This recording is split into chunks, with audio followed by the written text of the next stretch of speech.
हम मौजूद हैं अभी छत्तीसगढ़ के कवर्धा जिले में, और कवर्धा जिले का रणवीरपुर गांव इन दोनों बेहद सुर्खियों में है। सुर्खियों में इसलिए क्योंकि गोवर्धन पीठ के पूरी पीठाधीश्वर स्वामी निश्चलानंद सरस्वती महाराज यहाँ पे हैं। उनकी विशाल धर्म सभा आयोजित हो रही है और पूरे प्रदेश में, पूरे अंचल में इस बात की बेहद चर्चा है।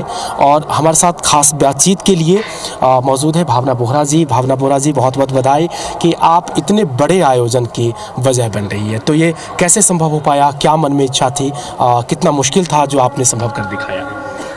जी, सबसे पहले तो मैं समस्त कवर्धा जिला वासियों को और साथ में ग्राम रणवीरपुर वासियों को बहुत ही आभार व्यक्त करना चाहूँगी कि उन्होंने इस आयोजन की, मैं एक माध्यम ज़रूर बनी, लेकिन उनका इस आयोजन के दौरान जो भी सहयोग रहा वो बहुत ही प्रशंसनीय है। और निश्चित ही हम कवर्धा को धर्म नगरी कहते हैं और यहाँ पे जो माहौल है वो आप देख सकते हैं, हर तरफ बहुत खुशी और उत्साह का माहौल है, क्योंकि गुरुदेव स्वामी निश्चलानंद सरस्वती जी का, शंकराचार्य जी का आगमन 7 सालों के बाद कवर्धा जिले में हुआ है। लेकिन मुझे गुरुदेव की पादुका पूजन का अवसर मिला था करीब 6 से 8 महीने पहले। तो मैंने उनसे एक निवेदन किया कि गुरुदेव, आपका आगमन कवर्धा जिले में नहीं हुआ है और हम सब भक्तगण सनातनी चाहते हैं कि आपका दर्शन सबको प्राप्त हो।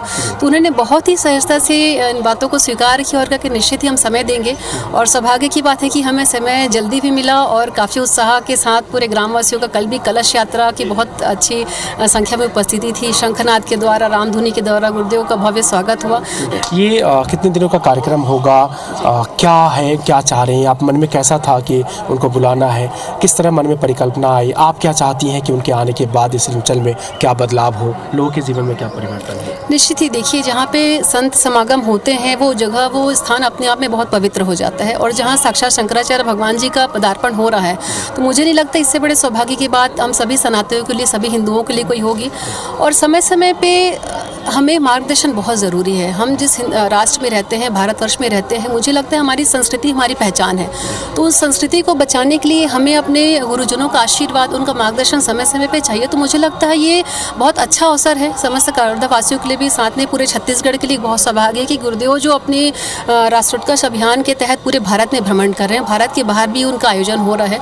तो मुझे लगता है बहुत गर्व की बात है। और जो अभियान को लेकर के गुरुदेव आगे बढ़ रहे हैं, मुझे लगता है हर भारतीय को उस अभियान से जुड़ना चाहिए। अच्छा, मौजूदा परिस्थिति में कोई ऐसी बातें थी जो मन में आपको बैठी हुई थी?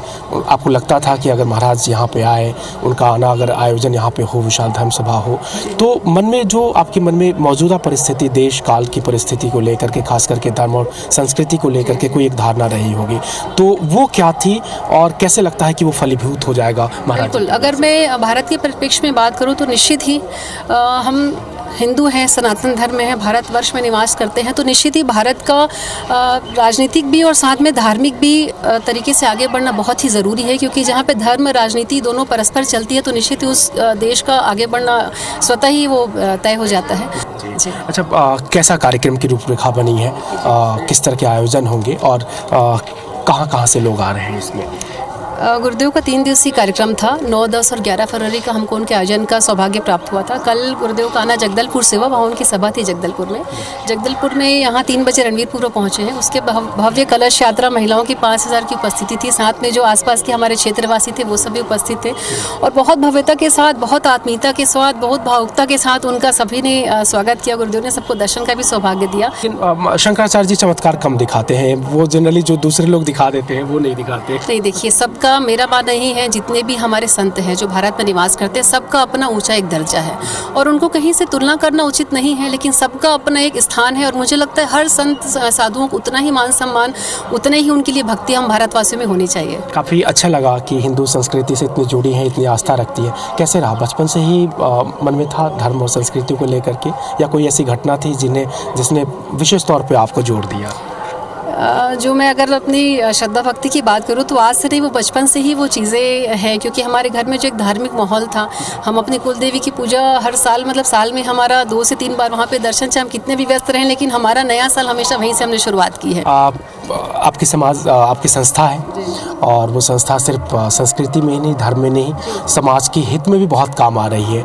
तो वो संस्था फिर कैसे बनी और उसका ख्याल क्या आया, क्या आपने किया है अभी तक, ज़रा बताएं। देखिए, मेरा जो बचपन रहा है वो बेमेतरा में मेरा मायका है।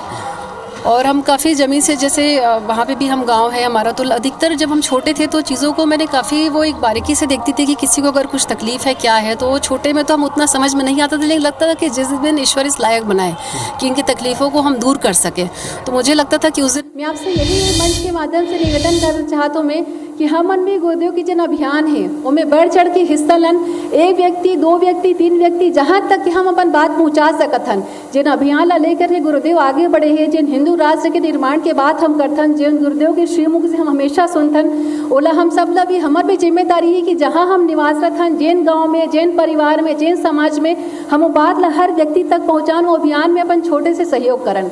ये अभियान के सहयोग वही प्रकार से हमार रही जैसे हम जब प्रभु श्री राम जब लंका जाए के जब पुल बनत रही ने, उस समय हर कोई अपन वानर सेना रही से अपन सहयोग जितना में सेना रही ने प्रभु श्री राम के अपन सहयोग करत रही ने। तो उस समय गिलहरी बड़ा व्याकुल रही से कि मोर छोटे से शरीर है, मैं का इसे सहयोग कर सकत हूँ कि मोर छोटे से श्रम कम से कम प्रभु श्री राम के जिन पुल बनत थे उनमें काम आए। तो ओखर एक विचार ये इसकी काबर ना पे मैं शरीर ला समुद्र के पानी में मैं गीला करूँ और पानी ला गीला करे के बाद में रेत के ऊपर में लेटूँ। तो गिलहरी में इसने करीस अपन शरीर ला जाके समुद्र के पानी में गीला करे और साथ में रेत में लौट जाए। रेत में लौटे से का है, समुद्र जिन छोटे छोटे रेत के कण है वो गिलहरी के शरीर में चिपक जाए और गिलहरी जिन पुल के निर्माण होत रही से लंका पहुँचे बर वहाँ जाके वो झड़ाए। तो हम मन में कहना चाहता हूँ वही छोटे से गिलहरी के रूप में अपन ला अपना सहयोग देना है। यही आप सबसे मैं आज एक आश्वासन चाहता हूँ।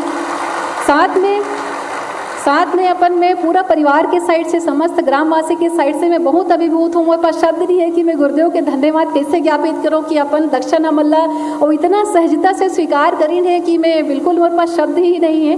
मैं गुरुदेव के सादर चरण वंदन करत हूँ कि यहाँ आए के हमन जिन सौभाग्य हमला प्राप्त हो है।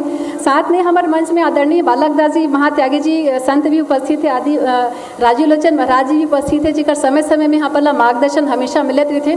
तो आप सब ला पुनः जितना हम यहाँ पे अतिथि मना है सबके हृदय से बहुत धन्यवाद, बहुत आभार है। और प्रभु के भगवान शंकराचार्य जी के आशीर्वाद सब पर बने रहे, यही शुभकामना के साथ आप सबके हृदय से बहुत धन्यवाद है।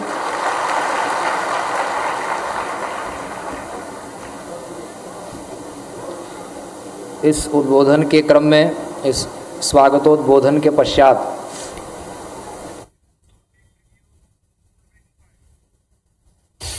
हो रहा है। शंकराचार्य स्वामी निश्चलानंद सरस्वती यहाँ पहुंचे हुए हैं।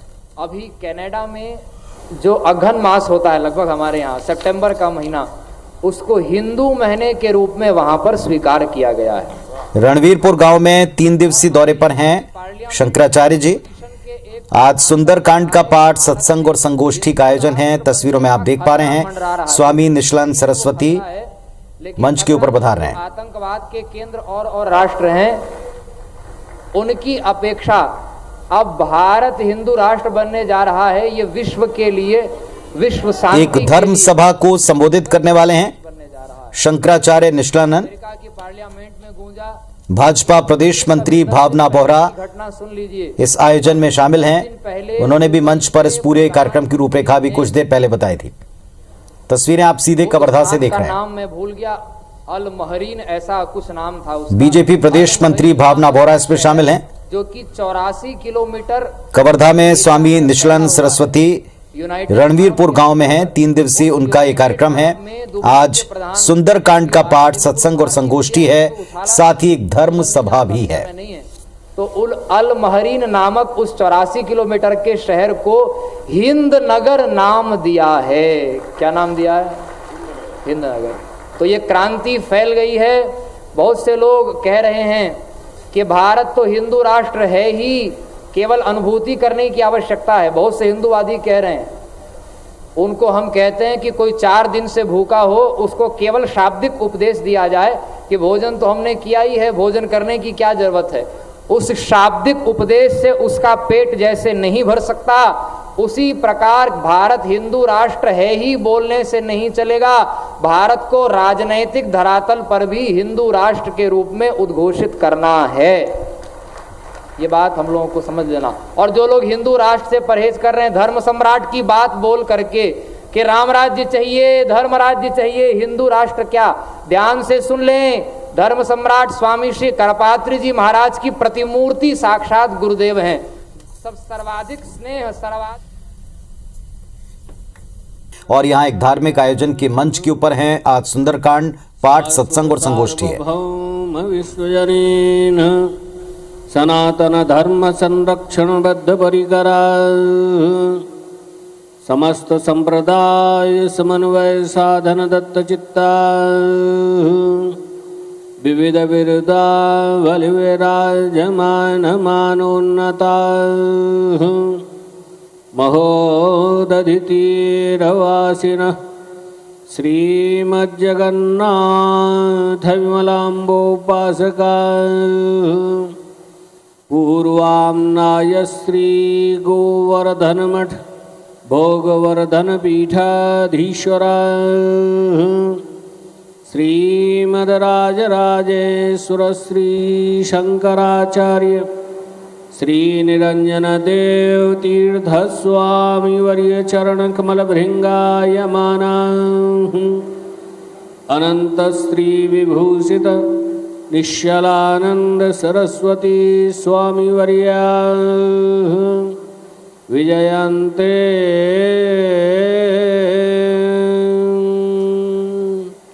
धर्म की अधर्म का प्राणियों में विश्व का गौ माता की गौ हत्या जगतगुरु शंकराचार्य भगवान की धर्म सम्राट श्री स्वामी करपात्री जी महाराज की श्री जगन्नाथ महाप्रभु की श्री सुभद्रा भगवती की श्री बलभद्र महाप्रभु की भारत भारत भारत हर हर महा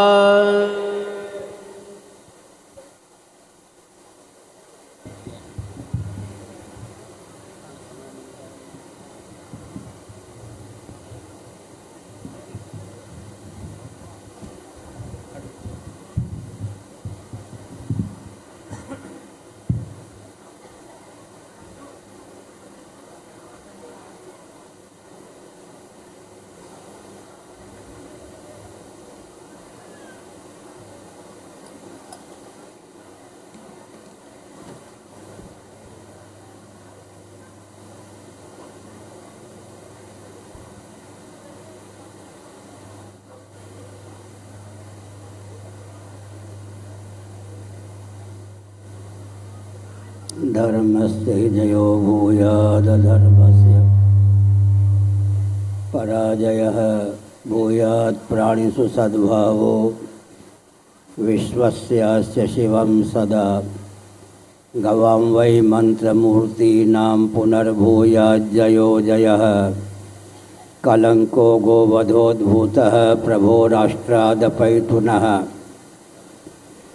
भूयात् भारतमस्माकमखण्डं धर्ममण्डितं स्वामिनां करपात्राणां वर्धतां धर्मसंहतिः परमानंद समुद्रोल्लास निवासैकपूर्णिमा ज्योत्स्ने श्रीमत्करपात्र चरण सरसीर्वपादुके वंदे संस्थिति सागर निपतल्लोक समुद्धार कारणीभूते श्रीमत्करपात्र चरण सरसीर्वपादुके वंदे नामापिते च मधुरं मधुरं स्वरूपं कर्मापिते च मधुरं मधुरा स्मृतिश्च बुद्धिं प्रबोधय प्रभो मधुबोधशक्तिं विद्यां प्रयच्छ परमां परिभावयामि कोमलं कूजयन् वेणुं श्यामलोऽयं कुमारकः वेदवेद्यं परं ब्रह्म भासतां हृदये मम कूजन्तं राम रामेति मधुरं मधुराक्षरम्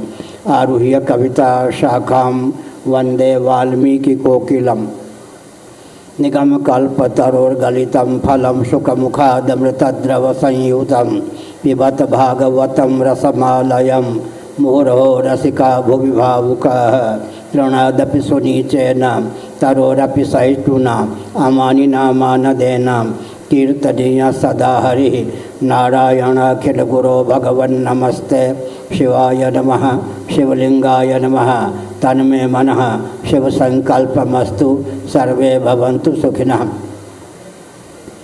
श्री राम जय जय राम।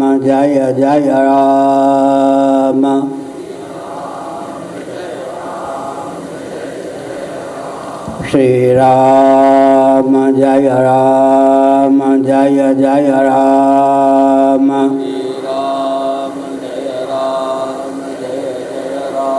श्री राम जय जय राम।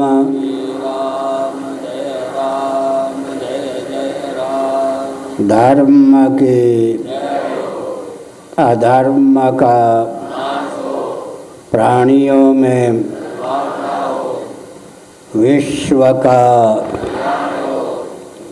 गौ माता की गोहत्या भारत अखंड।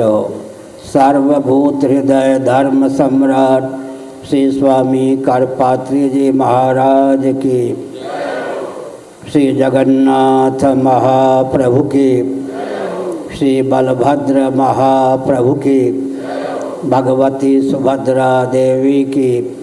हर हर महादेव। गोविंद जय जय गोपाल जय जय।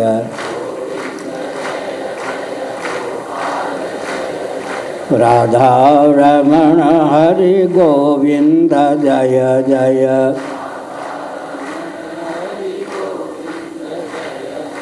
श्री कृष्ण गोविंद हरे मुरारे।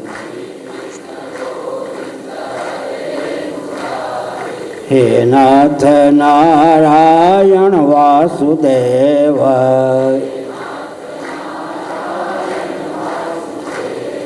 गोविंद जय जय गोपाल जय जय। राधा रमण हरि गोविंद जय जय।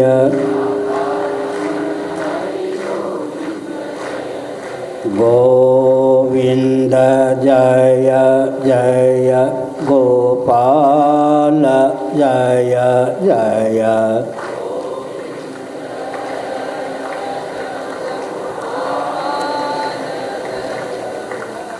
राधा रमण हरि गोविंद जय जय।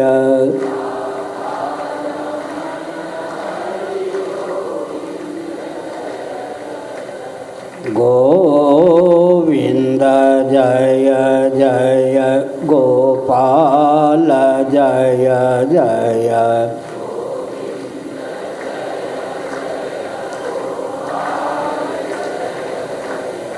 राधा रमण हरि गोविंद जय जय।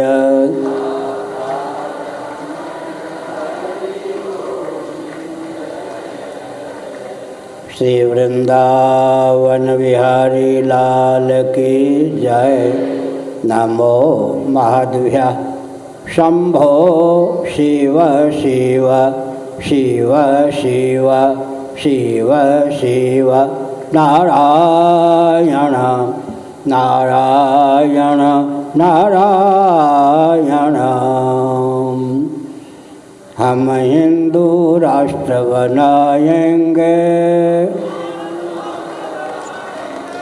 हम भारत भव्य बनाएंगे।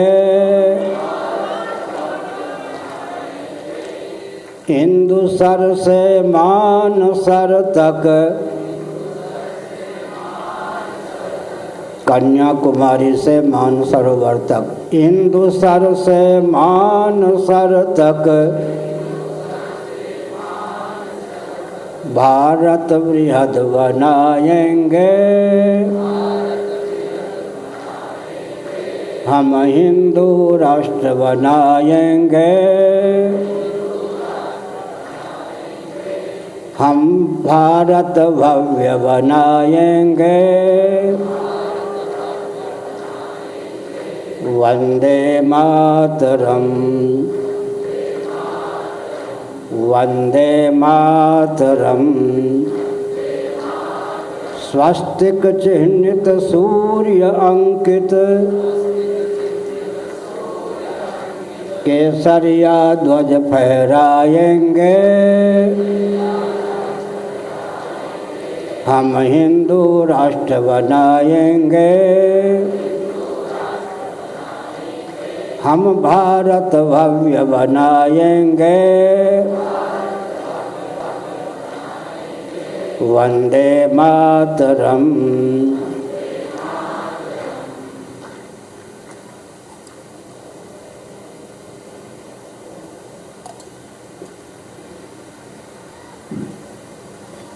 समुपस्थित समादरणीय संत वृंद, विद्वद वृंद, भक्त वृंद एवं भक्तिमती मातृशक्ति, आपकी आस्था की सराहना, आपके अपनत्व की सराहना, व्यवस्था की सराहना, व्यवस्था में संलग्न महानुभावों की सराहना। भगवत कृपा से सबका सर्वविध कल्याण हो, ऐसी प्रभु से प्रार्थना। सज्जनों, यह भारत है, विश्व का हृदय है। साक्षात जगदीश्वर यहाँ राम कृष्ण आदि रूपों में जन्म लेते हैं। साक्षात जगदीश्वरी यहाँ प्रकट होती हैं। इसलिए यह विश्व का हृदय ही मान्य है। भारत को दिशाहीन करना संभव नहीं। यहाँ कारक कोटि के मनीषी अवतीर्ण होते हैं। शूरवीरों को जन्म देने वाली यह पवित्र भूमि है। राष्ट्रभक्तों को जन्म देने वाली यह पवित्र भूमि है। भूतम भव्यम भविष्यंच सर्वं वेदात् प्रसिद्ध्यति यच्चत्र कालातीतं तदप्योंकार एव। जो कुछ काल गर्भित और कालातीत तत्व हैं, उन सब का अधिगम वेदादि शास्त्रों के द्वारा ही संभव है। उत्पत्ति, स्थिति, संहार, निग्रह, अनुग्रह, पंच प्रकार के विज्ञान से समन्वित हमारा वैदिक वाङ्मय सिद्ध है। जीवन में उत्कर्ष चाहिए तो मनवादी शास्त्र सम्मत विधा से जीवन यापन अपेक्षित है। इस रॉकेट, कंप्यूटर, एटम, मोबाइल के युग में भी वेदादि शास्त्र सम्मत हम सनातन धर्मियों का भोजन, वस्त्र, आवास, शिक्षा, स्वास्थ्य, यातायात, उत्सव, त्यौहार, रक्षा, सेवा, न्याय और विवाह का प्रकल्प विज्ञान सर्वोत्कृष्ट है। ऐसी स्थिति में कोई चुनौती देकर टिक नहीं सकता। पूरी सृष्टि की आयु कितनी है, कितने समय तक महाप्रलय की दशा में यह जगत रहता है, इन सब तथ्यों का विज्ञान भी वैदिक वाङ्मय के द्वारा ही संभव है। 31 नील 10 खरब 40 अरब वर्षों तक महाप्रलय की दशा में जीव जगत जगदीश्वर से एकीभूत होकर रहते हैं। इस समय जो पृथ्वी है 1 अरब 97 करोड़ 29,49,123 वर्षों की है। भगवत गीता के 8वें अध्याय का अनुशीलन गणित की विधा से करें तो यह तथ्य सिद्ध है। इसलिए हमारा वैदिक वाङ्मय समृद्ध है। आजकल हम कहा करते हैं मानवता के प्रति अनास्थावान जिन उद्दंड व्यक्तियों ने हमारे वैदिक वाङ्मय को नष्ट करने प्रारंभ किया, उनकी जो गति हुई होगी, लेकिन हम संकेत करते हैं। नेपाल का प्रचंड भी ध्यानपूर्वक सुन ले। अपार वैदिक वाङ्मय की तो बात छोड़ दीजिए, केवल श्रीमद् भगवत गीता में जो 700 श्लोक हैं उन पर विचार कीजिए। विज्ञान और वैज्ञानिकों को भी लाखों वर्षों तक मार्गदर्शन देने की क्षमता भगवत गीता में सन्निहित विज्ञान में है। भगवत गीता को भी थोड़ी देर के लिए छोड़ दीजिए। ऋग्वेद के 10वें मंडल में नासदी सूक्तम में केवल 7 मंत्र हैं। उन 7 मंत्रों के माध्यम से जो जगत की उत्पत्ति, स्थिति, समृद्धि का निग्रह और अनुग्रह का विज्ञान सुलभ है, वह भी विश्व के लिए आदर्श ही है। गणित का विज्ञान ले लीजिए, हमारा सर्वोत्कृष्ट है। हमने संकेत किया कि शुक्र नीति के अनुसार 32 विद्या 64 कला सिद्ध हैं। जितनी विद्याएं हैं सबका अंतर्भाव 32 में कर दें, विविध कलाओं का अंतर्भाव 64 में कर दें, तो शुक्र नीति के अनुसार 32 विद्या 64 कला सिद्ध होती हैं। वाराणसी चौखंबा से संस्कृत टीका हिंदी अनुवाद सहित आप लोग शुक्र नीति लें, उसका अध्ययन अवश्य करें।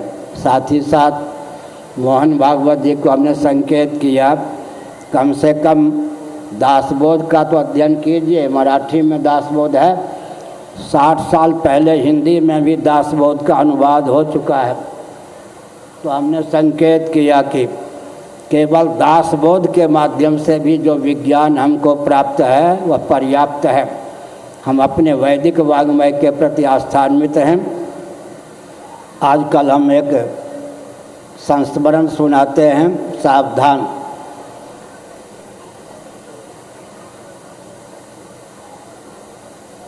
बुश महोदय, जिनके पिता भी अमेरिका के राष्ट्रपति थे, बुश महोदय स्वयं भी एक बार अमेरिका के राष्ट्रपति रह चुके, दूसरी बार अमेरिका के राष्ट्रपति पद पर प्रतिष्ठित होने जा रहे थे। उन्होंने अंग्रेजी में कुछ वाक्यों को कहा जिसका हिंदी में अर्थ होता है, मैं जन्मजात क्रिश्चियन हूँ, बाइबल में मेरी आस्था है, परंतु बाइबल में जो सृष्टि संबंधी जानकारी है आधुनिक विज्ञान ने उस पर पानी फेर दिया है। इतने अंशों में मैं बाइबल को नहीं मानता। होगा यार, श्रीमद् भगवद गीता का जितना अंश बाइबल में सन्निहित है उतने अंश को खींच लीजिए। बाइबल में कुछ मानने योग्य तथ्य सिद्ध ही नहीं होता। निंदा में तात्पर्य नहीं है, लेकिन वस्तु स्थिति तो वस्तु स्थिति ही है। हमने संकेत किया, तत्व पक्षपातो ही स्वभावोधियाम सनातन सिद्धांत है। बौद्धों ने भी इस तथ्य को स्वीकार किया, तत्व पक्षपातो ही स्वभावोधियाम। जीव का और जीव की बुद्धि का स्वभाव तथ्य का, तत्व का, वस्तु स्थिति का, सत्य का पक्षधर होना। दर्शन विज्ञान व्यवहार में सामंजस्य साधकर किसी तत्व को, तथ्य को, वस्तु स्थिति को, सत्य को प्रकट करते हैं तो श्रोता के हृदय में वह तथ्य सन्निविष्ट होता है। श्रोता उसको चाव भावपूर्वक बांधता है। एक और संकेत करता हूँ, किसी के हृदय में दर्शन विज्ञान व्यवहार में सामंजस्य साधकर वस्तु स्थिति को डाल दीजिए, निरावरण कर्ण गुणों के माध्यम से उसके अंतःकरण तक पहुंचा दीजिए। कदाचित उस तथ्य को वो नहीं मानेगा तो प्राप्त विवेक का अनादर ही उसका बंटा ढार कर देगा। एटम बम के प्रयोग की आवश्यकता नहीं, वस्तु स्थिति किसी के निरावरण कर्ण गुणों के माध्यम से उसके हृदय तक पहुंचा दीजिए। अगर वह वस्तु स्थिति को स्वीकार करेगा तो जीवन समुत्कृष्ट होगा। वस्तु स्थिति को स्वीकार नहीं करेगा तो प्राप्त विवेक का अनादर ही उसका बंटा ढार कर देगा, बट्टा बैठा देगा। इसलिए कोई भी वाद टिक नहीं सकता, क्योंकि सनातन सिद्धांत ऐसा अभेद्य है जिसका कोई भेदन कर नहीं सकता। मैं केवल महाभारत की चर्चा 2 मिनटों में करता हूँ। श्री कृष्ण द्वैपायन वेद व्यास जी ने महाभारत के अनुसार इस तथ्य को उद्भाषित करता हूँ, 1000 चतुर्युग का दिव्य चक्षु के द्वारा दर्शन किया। उसके बाद उन्होंने महाभारत में पांडवों के चरित्र का अंकन किया, चरित्र को गुम्फित किया। इसका मतलब किस चतुर्युग में द्वापर और कलि की संधि में पांडवों ने किस प्रकार का जीवन यापन किया उसका दर्शन किया। 1000 चतुर्युग का उन्होंने दिव्य चक्षु से दर्शन किया। उसके बाद महाभारत की संरचना की। इसलिए वेदव्यास जी के द्वारा विरचित श्रीमद् भागवत में जो पांडवों का चरित्र अंकित है और महाभारत में जो पांडवों का चरित्र अंकित है उसमें कुछ भेद है, कल्प भेद से भेद है। हमने संकेत किया। भगवत गीता का अनुशीलन प्राय लोग करते हैं हिंदी अनुवाद सहित। भगवत गीता में 3 प्रकार के चक्षु का वर्णन है। चक्षु का अर्थ होता है सज्जनों नेत्र, एक स्वचक्षु, एक दिव्य चक्षु, एक ज्ञान चक्षु। भगवान श्री कृष्ण चंद्र परमानंद कंस उदासीन मदन मोहन ने अपनी दिव्य अभिव्यक्तियों का विभूतियों का वर्णन किया। अर्जुन के हृदय में एक अद्भुत मचल उत्पन्न हो गई। अर्जुन ने कहा जिन दिव्य विभूतियों अभिव्यक्तियों से मंडित अपने स्वरूप का आपने चित्रण किया है, मेरा अनुरोध है अगर आप मुझे समर्थ मानते हैं तो, समर्थ नहीं मानते हैं तो सामर्थ्य प्रदान करके उन विभूतियों से मंडित अपने स्वरूप का दर्शन करा दीजिए। विज्ञान के विद्यार्थी जानते हैं कि हाइड्रोजन ऑक्सीजन किस रेशियो या अनुपात में मिले तो जल की संरचना होती है। पहले विज्ञान के अध्यापक पढ़ाते हैं, फिर प्रयोगशाला में ले जाकर अमुक अनुपात में हाइड्रोजन और ऑक्सीजन को मिलाकर जल बना के दिखा देते हैं और जल को फिर विद्युत धारा से विखंडित करके 2 रूपों में परिणत कर देते हैं। हम विज्ञान के विद्यार्थी रहे हैं दिल्ली में, तो हमने संकेत किया सज्जनों। क्या संकेत किया? अर्जुन ने कहा जिन विभूतियों से मंडित अपने दिव्य स्वरूप का, विराट रूप का आपने वर्णन किया, उन विभूतियों से मंडित अपने स्वरूप का दर्शन करा दीजिए। भवभवन सामर्थ्य संपन्न भगवान हैं। भगवान की दिव्य अभिव्यक्ति का नाम है विभूति। विभूति का अर्थ क्या होता है? क्रियासार, वस्तुसार, भावसार का नाम है विभूति। भगवत गीता के 7वें अध्याय से 15वें अध्याय तक का अनुशीलन कीजिए, निष्कर्ष सही निकलेगा कि क्रियासार, वस्तुसार, भावसार का नाम है सज्जनों विभूति। भगवान की विविध रूपों में अभिव्यक्ति होने पर विशिष्ट अभिव्यक्ति का नाम है विभूति। यह जगत भगवान की अभिव्यक्ति होने के कारण विभूति है। एक संकेत मैं कर दूं, भगवत कृपा से हम आपको, वेदादि शास्त्रों की कृपा से हम आपको जैसा ईश्वर सुलभ है वैसा ईश्वर किसी अन्य ईश्वरवादी को स्वप्न में भी सुलभ नहीं। ईश्वर में भी आकाश पाताल का अंतर होता है। वस्तु शक्ति ज्ञान की अपेक्षा नहीं रखती। श्रीधर स्वामी ने अजामिल के उपाख्यान के संदर्भ में संस्कृत में अपने भाव को व्यक्त किया। वस्तु शक्ति ज्ञान की अपेक्षा नहीं रखती। लेकिन हम एक संकेत करते हैं। क्या संकेत करते हैं? हमको आपको भगवान की कृपा से 3 चक्षु प्राप्त। 3 चक्षु का वर्णन भगवत गीता में है। न तो माम शक्य से द्रष्टुमने नैव स्वचक्षुषा दिव्यम ददामि ते चक्षुः पश्यमे योगमैश्वरम। अर्जुन तुम बालक सखा हो, मैं पालक सखा हूँ। ये दोनों शब्द पूज्य गुरुदेव के हैं। धर्म सम्राट स्वामी करपात्री जी महाराज कहते थे हम जो जीव हैं वो बालक सखा हैं और भगवान जो हैं पालक सखा हैं। उपनिषदों के अनुसार दोनों सखा हैं, लेकिन अंतर क्या है? हम जीव बालक सखा हैं, भगवान पालक सखा हैं। भगवान की विभूतियों को सुनकर अर्जुन ने भगवान को समर्थ समझा। अर्जुन के हृदय में अद्भुत मचल की अभिव्यक्ति हो गई। जिन विभूतियों से मंडित अपने स्वरूप का आपने वर्णन किया है, मेरी भावना है कि उन विभूतियों से मंडित आप अपने स्वरूप का दर्शन करा दीजिए। भगवान ने कहा मेरे एक श्री कृष्ण विग्रह में उन सब विभूतियों का सन्निवेश है। मैं विराट स्वरूप में, विश्व रूप में प्रकट हूँ। देख ले अर्जुन, देख ले। अर्जुन ने आँख फाड़ के देखना प्रारंभ किया, फिर भी दिखाई नहीं पड़ा।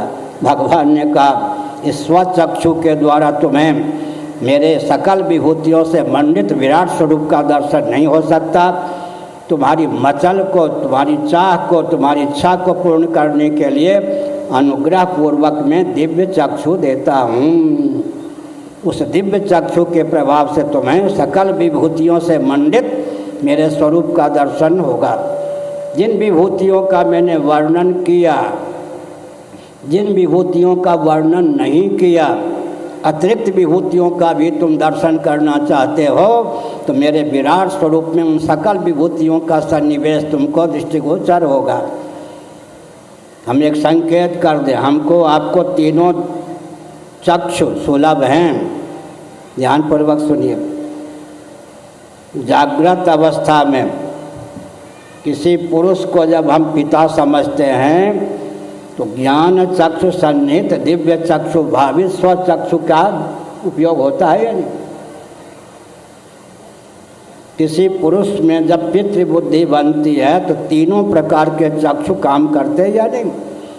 ज्ञान चक्षु सन्निहित दिव्य चक्षु भावित स्वचक्षु के द्वारा किसी पुरुष को हम पिता समझते हैं, किसी देवी को हम माता समझते हैं, वहाँ भी तीन प्रकार के चक्षु काम करते हैं। ज्ञान चक्षु सन्निहित दिव्य चक्षु भावित स्वचक्षु के द्वारा किसी स्त्री में हमको मातृशक्ति का दर्शन होता है, माता का दर्शन होता है। कहाँ से बोल रहा हूँ? स्कंद पुराण। मैं जहाँ से जो सामग्री प्राप्त करता हूँ छिपाता नहीं, बोल देता हूँ। इसका मतलब व्यवहार में इस समय स्वचक्षु की प्रधानता है। स्वप्नावस्था में दिव्य चक्षु की प्रधानता होती है। दिव्य चक्षु के द्वारा ही स्वप्न प्रपंच का हमको दर्शन होता है। कोटि कोटि यांत्रिक मांत्रिक तांत्रिक विधाओं का आलंबन लेकर भी कोटि कोटि कल्पों में भी कोई इस शरीर को स्वप्न जगत तक नहीं पहुंचा सकता। जागृत में जो हमको पृथ्वी का दर्शन होता है, जल का दर्शन होता है, तेज का दर्शन होता है, वायु की अनुभूति होती है, आकाश की अनुभूति होती है, आकाशे बलाका, आकाश की भी अनुभूति होती है। वेदांत परिभाषा, आकाशे बलाका, बगुलों की पंक्ति आकाश में। तो हमने संकेत किया, इस समय हमको पृथ्वी का दर्शन होता है, जल का दर्शन होता है, अग्नि का दर्शन होता है, वायु का अनुभव होता है, आकाश का अनुभव होता है, अहम तत्व का अनुभव होता है, महतत्व का अनुभव होता है। लेकिन स्वप्नावस्था में इस पृथ्वी की पहुँच नहीं है, जल की पहुँच नहीं है, यहाँ की अग्नि की पहुँच नहीं है, यहाँ के वायु की पहुँच नहीं है, यहाँ के आकाश की पहुँच नहीं है। मांडू की कारिका में गौड़पाद महाभाग ने एक अद्भुत तथ्य उद्भाषित किया। अपूर्व स्थानीय धर्मोयम, स्थानीय माने तेजस हिरण्य गर्भ का अपूर्व धर्म है। स्वप्नावस्था में हमारे आपके जीवन में क्या दिव्यता प्राप्त होती है? ध्यानपूर्वक सुनिए। गीता में भगवान का वचन है, त्यागात् शान्तिरनन्तरम, त्याग चाहे ना भी करना चाहें। हिंदी में कहावत है, रपट पड़े तो हर गंगा। गंगा के किनारे घूम रहे थे, स्नान करने की भावना या इच्छा तो नहीं थी, फिसलन के कारण गंगा में चले गए, डूबने से बच गए, स्नान तो हो ही गया। एक चीज़ याद आ गई, देखिए, मन से तो कम से कम अविरल निर्मल गंगा की भावना कीजिए। मैं मन से भावना करता हूँ कि अविरल निर्मल गंगा हो। एक महीने में कम से कम 4 बार गंगा जी कृपा करती हैं। उनके तट पर मैं स्वयं को घूमता हुआ पाता हूँ सिद्धों के साथ। कल भी स्नान खूब किया गंगा जी में। मन से हम भावना करते हैं कि गंगा मौलिक स्वरूप को प्राप्त करें, अविरल निर्मल धारा बहती रहे। मुझे उसका लाभ क्या होता है? एक महीने में कभी 3 बार, कभी 4 बार गंगा जी के तट पर सिद्धों के साथ घूमता हुआ स्वयं को देखता हूँ, स्नान करता हुआ स्वयं को देखता हूँ। हमको तो फल मिल रहा है या नहीं? इसलिए हमने संकेत किया। क्या संकेत किया? स्वप्नावस्था में हमको आपको भगवत कृपा से दिव्य चक्षु की प्राप्ति होती है। स्वचक्षु के द्वारा स्वप्न जगत का दर्शन हो ही नहीं सकता। त्यागात शांतिरनंतरम अभी हमने कहा, न चाहने पर भी किसी को नींद आ ही जाए और निद्रा की दशा में स्वप्न हो ही जाए।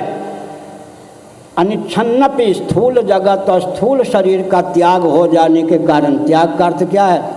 अभानात्मक वियोग हो जाने के कारण, स्थूल शरीर और स्थूल जगत का अभानात्मक वियोग हो जाने के कारण स्वप्नावस्था में हमको त्याग का बल प्राप्त होता है। उस त्याग के बल के प्रभाव से हम पृथ्वी की रचना कर लेते हैं, जल की रचना कर लेते हैं, अग्नि की रचना कर लेते हैं, वायु की रचना कर लेते हैं, आकाश की रचना कर लेते हैं। जितने स्वप्नावस्था में स्थावर जंगम प्राणी होते हैं सब हमारे द्वारा विरचित होते हैं। आत्म चैतन्य से अधिष्ठित अर्धनिद्रित मन ही स्वप्नावस्था में पृथ्वी, पानी, प्रकाश, पवन, आकाश, स्थावर जंगम प्राणियों का रूप धारण करता है।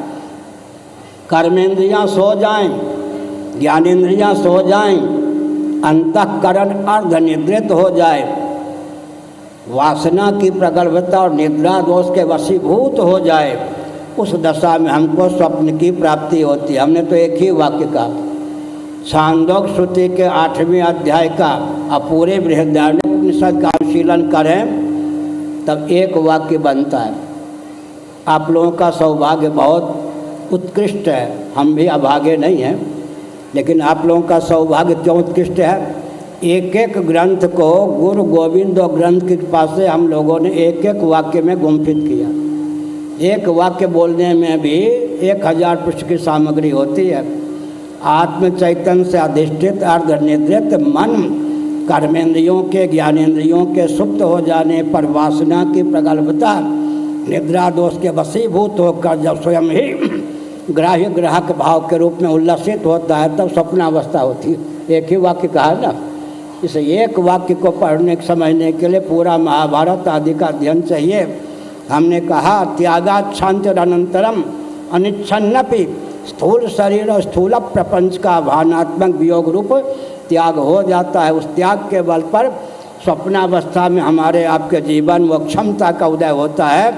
हम पृथ्वी की रचना कर लेते हैं, जल की रचना कर लेते हैं, अग्नि की रचना कर लेते हैं, वायु की रचना कर लेते हैं, आकाश की रचना कर लेते हैं, समस्त स्थावर जंगम प्राणियों के रूप में मनोयोग से स्वयं को अभिव्यक्त कर लेते हैं।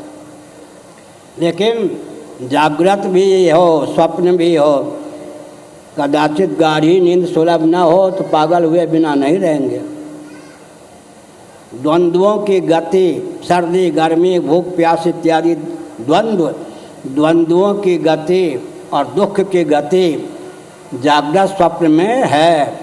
स्वप्नावस्था की दिव्यता का मैंने वर्णन किया, फिर भी वहाँ द्वंद्व और दुख की पहुँच हो जाती है। यदि हमको आपको गाढ़ी नींद सुलभ न हो तो पागल हुए बिना न रहें। जोशी मठ के, ज्योतिर्मठ के उस समय जो मान्य जगत गुरु शंकराचार्य श्री कृष्ण बोधाश्रम जिसको नाम धन्य थे, सन 1972 में मेरा नाम ध्रुव चैतन्य था, ब्रह्मचारी वेश में उड़ियावादी महाभाग के यहाँ एक दिन के लिए पधारे। मैं उनके चरणों के पास कुछ दूरी बनाकर बैठ गया। उन्होंने मुझको पूछ दिया, कहो साहब ईश्वर को क्या गरज पड़ी कि उसने गाढ़ी नींद बना दी।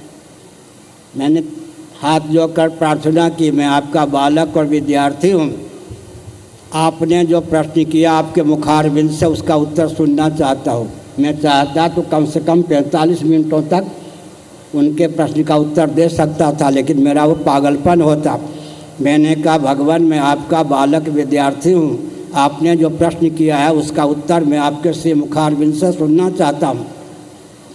बहुत सुगम शैली में बोलते थे, हमारी तरह टेढ़ी मेरी भाषा नहीं बोलते थे। झूमते हुए उन्होंने 45 मिनटों में जो उत्तर दिया उसका सारांश है, उन्होंने कहा जिस व्यक्ति को निर्विकल्प समाधि सुलभ नहीं होती, कदाचित उस व्यक्ति को निर्विकल्प समाधि के विकल्प रूप में गाढ़ी नींद भी प्राप्त न हो तो पागल हुए बिना न रहे। वृंदावन आगरा के पास, आगरा में पागल खाने हैं। उन्होंने कहा हम तुम आगरा के पागल खाने में भी बंद कर दिए जाएं। भगवान की कितनी कृपा है। अपने बलबूते पर जो निर्विकल्प समाधि प्राप्त नहीं कर सकते, उनको पागल होने से बचाने की भावना से करुणा वरुणालय सच्चिदानंद स्वरूप सर्वेश्वर ने गाढ़ी नींद बना दी। कम्युनिज्म की धारा में बहने वाले देहात्मवाद के रसिक जो व्यक्ति हैं, चेतना विशिष्ट शरीर को ही जो आत्मा मानते हैं, वो ध्यानपूर्वक सुने। आप भी सुन लें ताकि उनको सुना सकें। कदाचित धोखे में आप लोगों में भी कोई चेतना विशिष्ट शरीर को ही आत्मा मानने वाला हो या विषयजन्य आनंद को ही आनंद मानने वाला हो, भी बड़े चाव भाव पूर्वक सुने। अगर यह शरीर ही आत्मा हो, चेतना विशिष्ट शरीर ही आत्मा हो, तो गाढ़ी नींद की भावना का उद्रेक होने पर या गाढ़ी नींद का वेग प्राप्त होने पर इस शरीर को भुलाना क्यों आवश्यक हो। इस शरीर को भुलाए बिना गाढ़ी नींद नहीं हो सकती। इसलिए देहात्मवाद पर तो गाढ़ी नींद का वेग ही पानी फेर देता है। जिनका वाद या तंत्र या मत 24 घंटे भी टिक नहीं सकता, वो क्या राज्य करेंगे। कम्युनिस्टों सुन लो, सपाइयों बसपाइयों सुन लो, कांग्रेसियों भी सुन लो, भाजपाइयों भी सुन लो। जिनका वाद मत 24 घंटे भी टिक नहीं सकता, गाढ़ी नींद का वेग ही जिनके वाद पर, तंत्र पर, मत पर पानी फेर देता है, उनके मत को स्वीकार करने पर हम कहाँ सुखी हो सकते हैं। मैंने संकेत किया, स्थूल शरीर को भुलाए बिना गाढ़ी नींद नहीं हो सकती। स्थूल शरीर का भावनात्मक वियोग हुए बिना गाढ़ी नींद नहीं प्राप्त हो सकती। इंद्रियात्मवादियों सुन लो, इंद्रियों को भुलाए बिना गाढ़ी नींद नहीं हो सकती। इंद्रियां फुदकती रहें, गाढ़ी नींद नहीं होगी। मन बुद्धि चित्त अहंकार अंतःकरण को भुलाए बिना गाढ़ी नींद की प्राप्ति नहीं हो सकती। प्राण बहुत प्यारा है, लेकिन प्राणों को भुलाए बिना भी, अभावनात्मक वियोग के बिना भी गाढ़ी नींद नहीं हो सकती। इन सब बातों को छोड़ दीजिए। पंचदशी कार विद्यारण स्वामी जी ने एक अद्भुत तथ्य उद्भाषित करते हुए कहा, विषय जन आनंद के जो रसिक हैं, लट्टू हैं, उसी पर दीवाने हैं, पवन दीवान नहीं। विषय जन आनंद पर ही जो लट्टू हैं, वो ध्यानपूर्वक सुन लें।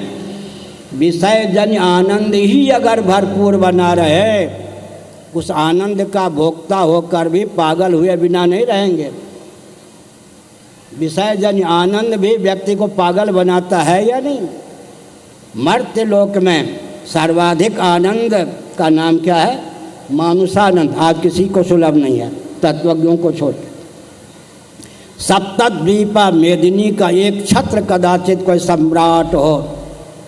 विष्णु पुराण का अध्ययन कीजिए, श्रीमद् भागवत के 5वें स्कंद का अध्ययन कीजिए। सप्तद्वीपा मेदिनी पृथ्वी का कोई एक छत्र सम्राट हो। आजकल भूगोल जानने वालों, आपको 7 द्वीपों का ज्ञान नहीं है। क्षार सिंधु से वेष्टित भूभाग को ही आजकल के भूगोल के विशेषज्ञ 7 भागों में बांट देते हैं। उनको आध्यात्मिक भूगोल का श्रीमद् भागवत के 5वें स्कंद में निगदित भूगोल का, विष्णु पुराण आदि में सन्निहित भूगोल का ज्ञान नहीं है।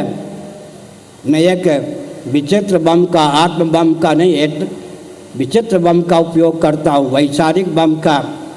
ज्यों ज्यों महायंत्रों का प्रचुर आविष्कार और प्रयोग होता है, त्यों त्यों दिव्य वस्तुओं का, व्यक्तियों का विलोप होता जाता है। फिर से कहूँ, ज्यों ज्यों महायंत्रों का प्रचुर आविष्कार और प्रयोग होता है, त्यों त्यों दिव्य वस्तुओं और व्यक्तियों का विलोप होता जाता है।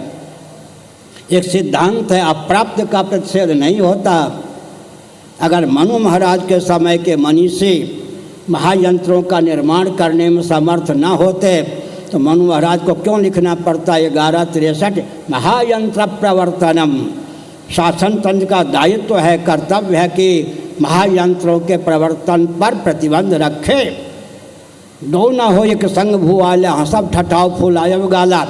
के कई ने महाराजा धीराज दशरथ को ताना कसते हुए एक विचित्र तथ्य उद्भाषित किया। राजन, गाल फुलाकर रहना और ठहाका मारकर हंसना एक कालावच्छेदन संभव नहीं। किसी से कहिए बहुत बुद्धिमान हो तो गाल फुला के रहो, ठहाका मार के हंसो। जिस समय गाल फुला के रहेंगे उस समय ठहाका मार के हंस नहीं सकते। जब ठहाका मार के हंसेंगे तो गाल फुला के रह नहीं सकते। दो न हो एक संग भुआला, हंसब ठटाव फुलायब गाला। इसी प्रकार महायंत्रों का प्रचुर आविष्कार और प्रयोग भी हो, कोई दिव्य वस्तु और व्यक्ति बच जाए संभव नहीं। ईश्वर के संकल्प से केवल बीज की रक्षा हो सकती है। इसलिए महायंत्रों के प्रवर्तन पर प्रतिबंध रहना चाहिए। मनु महाराज ने तथ्य को उद्भाषित किया। थोड़ी देर के लिए यंत्र और महायंत्र पर भी विचार कर लें। उत्पत्ति, स्थिति, संहार, निग्रह, अनुग्रह, ये पंचकृत्य हैं। शीतोपनिषद के अनुसार पंचकृत्य हैं। विज्ञान के 5 ही विभाग होते हैं। उत्पत्ति परक विज्ञान, स्थिति परक विज्ञान, संहार परक विज्ञान, निग्रह परक विज्ञान, अनुग्रह परक विज्ञान। शीतोपनिषद के अनुसार विज्ञान के 5 ही विभाग होते हैं। उत्पत्ति, स्थिति, संहार, निग्रह, अनुग्रह से युक्त। हमने संकेत किया, क्या संकेत किया सज्जनों? हमने यह संकेत किया कि यह जो सृष्टि है, यह सृष्टि अद्भुत है। भगवत कृपा से विद्या और कला का सन्निवेश इसमें है। तो भगवान की कृपा से ये जो जगत हमको सुलभ है, वह जगत हम अभी जागृत में क्या कर रहे हैं? दिव्य ज्ञान चक्षु सन्निहित दिव्य चक्षु भावी स्वचक्षु के द्वारा जगत का दर्शन होता है। स्वप्नावस्था में कर्मेंद्रियाँ सो जाती हैं, ज्ञानेंद्रियाँ सो जाती हैं, अंतःकरण अर्ध निद्रित हो जाता है। वासना की प्रगल्भता निद्रा दोष के वशीभूत हो जाते हैं। भगवान के द्वारा प्रदत्त दिव्य शक्ति और दिव्य चक्षु के प्रभाव से हम पृथ्वी, पानी, प्रकाश, पवन, आकाश की रचना कर लेते हैं। स्थावर जंगम प्राणियों को भी मनोद्वार से रच लेते हैं। लेकिन द्वंद्व और दुख की पहुँच जागृत में भी है, स्वप्न में भी है। गाढ़ी नींद एक ऐसी अवस्था प्राप्त है जो निर्विकल्प समाधि का विकल्प है। गाढ़ी नींद में द्वंद्व और दुख की पहुँच नहीं है। गाढ़ी नींद में सर्दी, गर्मी, भूख, प्यास इत्यादि द्वंद्व, दैहिक, दैविक, भौतिक ताप, किसी द्वंद्व और दुख की पहुँच गाढ़ी नींद में सज्जनों नहीं है। यदि हमको गाढ़ी नींद सुलभ ना हो तो विक्षिप्त हुए बिना, पागल हुए बिना न रहें। तो मैंने विषय को कहाँ छोड़ा? विषय जन्य आनंद के जो पक्षधर हैं वो ध्यान दें। दुख नामक कोई चीज़ ना हो, सुख ही सुख हो। अभीष्ट शक, चंदन, वनिता, व्यंजनादि के सेवन परिरंभन से उल्लसित आनंद हो। विषय जन्य आनंद के तैत्तिरीय उपनिषद आदि के अनुसार 3 विभेद होते हैं, प्रिय, मोद और प्रमोद। अभीष्ट वस्तु और व्यक्ति के मिलने की आशा से जो आनंद का उद्रेक होता है उसका नाम है सज्जनों प्रिय। इच्छित वस्तु या व्यक्ति के दर्शन, सेवन का सुयोग सदने पर जो आनंद का उद्रेक होता है उसका नाम है मोद। और इच्छित वस्तु का यथेच्छ उपभोग कर लेने पर, अंग्रेजी वाले कह सकते ओवरफ्लोइंग की स्थिति हो जाने पर आनंद जो उमड़ने लगता है, घुमड़ने लगता है, उसका नाम है प्रमोद। प्रिय ही नहीं, मोद ही नहीं, प्रमोद जिसके जीवन में भरपूर हो। प्रमोद जी सुन रहे या नहीं? प्रमोद मिश्र जी, प्रिय ही नहीं, मोद ही नहीं, प्रमोद जिनके जीवन में भरपूर सुलभ हो, वो भी अगर प्रमोद को भुलावे नहीं, सुनिए झम्मन जी, तो गाढ़ी नींद ना आवे। और गाढ़ी नींद ना आवे तो पागल हुए भी ना रहे। ध्यान गया आपका? विषय जन्य आनंद भी पर प्रेमास्पद। दुख से ही हम त्राण नहीं चाहते हैं, विषय जन्य आनंद से भी पिंड छुड़ाना चाहते हैं। उदाहरण क्या है? जिसके जीवन में प्रिय ही नहीं, मोद ही नहीं, प्रमोद उच्छलित है। कितना बड़ा प्रमोद! मर्त्य लोक में सर्वाधिक आनंद अगर किसी को प्राप्त हो तो तैत्तिरीय उपनिषद के अनुसार उसका नाम है मानुषानंद। मानुषानंद की अपेक्षा ब्रह्मा जी को जागृत दशा में प्रतिक्षण 1000 परार्ध गुण अधिक आनंद सुलभ होता है। लुल्लू बुद्धू का नाम ब्रह्मा है क्या? 1000 परार्ध माने 1 लिखने के बाद 20 शून्य लिखेंगे तब जो संख्या होगी उसका नाम है 1000 परार्ध। मर्त्यलोक में निष्कंटक सप्तद्वीपा मेदिनी का एक क्षत्र सम्राट बीपी सिंह के समान नहीं। ऐसा राजा ब्रह्म मुहूर्त में उठकर प्रजा यशोगान करती हो। आरक्षण उसी के देन है। उसने सोचा था कि आरक्षण दे करके जीवन भर प्रधानमंत्री बना रहूँगा, वो तो नहीं हुआ, मार गया आरक्षण के नाम पर। सुनो, हम आरक्षण के परम पक्षधर हैं। हर व्यक्ति की जीविका जन्म से सुरक्षित और हर व्यक्ति का जीवन दुर्व्यसन मुक्त, इससे बढ़िया आरक्षण की प्रथा क्या होगी। सनातन धर्म में आरक्षण पहले से विद्यमान है। बीपी सिंह जी कितने गए, तुसी प्रेम नाल बोलो। सनातन धर्म में आरक्षण सबसे पहले विद्यमान है। हर व्यक्ति की जीविका जन्म से सुरक्षित है या नहीं, और हर व्यक्ति का जीवन दुर्व्यसन मुक्त है या नहीं। इससे बढ़िया आरक्षण की प्रथा क्या हो सकती है। एक बीपी सिंह ने लात मार दी आरक्षण ला करके। उस समय हमने आरक्षण को लेकर के 5 दोष निकाला था, मेरठ में था। उस समय हम शंकराचार्य के पद पर नहीं थे, आज भी हम बोल रहे। वर्तमान आरक्षण में 5 दोष हैं। प्रधानमंत्री सावधान, मुख्यमंत्री सावधान, रक्षा मंत्री, वित्त मंत्री सावधान। सुनिए, वर्तमान आरक्षण में 5 दोष हैं। पहला दोष क्या है? पहला दोष क्या है? दूसरा दोष क्या? पहला दोष आरक्षण में, वर्तमान आरक्षण में 5 दोष हैं। प्रतिभा की हानि है या नहीं, प्रगति की हानि, प्रायोगिक नहीं। जितने व्यक्ति आरक्षण में अधिकृत हैं, केंद्रीय और प्रांतीय शासन तंत्र के पास उनकी उतनी नौकरियां नहीं। प्रतिभा की हानि हो रही है या नहीं, प्रगति की हानि हो रही है या नहीं, प्रायोगिक नहीं है। प्रतिशोध की भावना और परतंत्रता। और समय तक पालो यहाँ के मुख्यमंत्री, भारत के प्रधानमंत्री आरक्षण को 5 दोष में बोल रहा हूँ। वर्तमान आरक्षण कलंक है मानवता के लिए। प्रतिभा की हानि, जूनियर से जूनियर जब सीनियर से सीनियर पद पर पहुँचता है, कुचलता है, राष्ट्र को कुचलता है या नहीं। हर व्यक्ति को प्रज्ञा शक्ति, प्राण शक्ति संपन्न देखना चाहते हैं, लेकिन वर्तमान आरक्षण रहने पर भारत का विनाश ही हो सकता, उत्कर्ष नहीं। 5 दोष हैं। प्रतिभा की हानि 1, प्रगति की हानि 2, प्रायोगिक नहीं, और प्रतिशोध की भावना, और अंत में 5वां दोष है परतंत्रता। लगभग 35 साल पहले मैंने बीपी सिंह के शासनकाल में मैंने मेरठ में कहा था, प्रतिभा की हानि, प्रगति की हानि, प्रायोगिक नहीं, प्रतिशोध की भावना, परतंत्रता। राष्ट्र को परतंत्र बनाना हो तो आरक्षण को और पाल के रखो। एक एक नेता एक एक लात मार करके भारत को चला जाता है। बाकी जो पीछे वाले नेता आते हैं, आरक्षण के दोष को समझ करके भी लाचारी के कारण आरक्षण को क्रियान्वित रखने के लिए बाध्य होते हैं। हम आरक्षण के पक्षधर हैं। हर व्यक्ति की जीविका जन्म से सुरक्षित, हर व्यक्ति का जीवन दुर्व्यसन मुक्त, ये सनातन धर्मियों का आरक्षण है। सुनिए, आर्थिक दृष्टि से हम विचार करते हैं। जूता चप्पल बनाने का काम ब्राह्मण करते थे क्या? ब्राह्मण शू फैक्ट्री, ब्राह्मण शू फैक्ट्री। आमदनी का स्रोत किसको पकड़ाया था? अंग्रेजों ने विकृत इतिहास किया। मुगलों के शासनकाल में हमारा इतिहास विकृत हुआ। आमदनी का आय का स्रोत किनको पकड़ाया था? उनको दीनता दरिद्रता के चपेट में डाला था क्या? चप्पल बनाने का काम किनका था? जूता बनाने का काम कितना था? वस्त्र सीने का काम किनको प्राप्त दिया गया था? बर्तन बनाने का काम किनको दिया गया था? सारे कुटीर उद्योग, लघु उद्योग किनके हाथ में थे? उनको आर्थिक दृष्टि से विपन्न बनाया गया था क्या? लाखों वर्ष प्राचीन इतिहास को पढ़िए। क्या है इतिहास? राजा हरिश्चंद्र को स्वप्न में दिए गए वाग्दान के कारण विपन्नता की स्थिति में बिकना पड़ा। काशी में, उस समय की भाषा में बोल रहा हूँ, डोम राजा ने उनको खरीदा।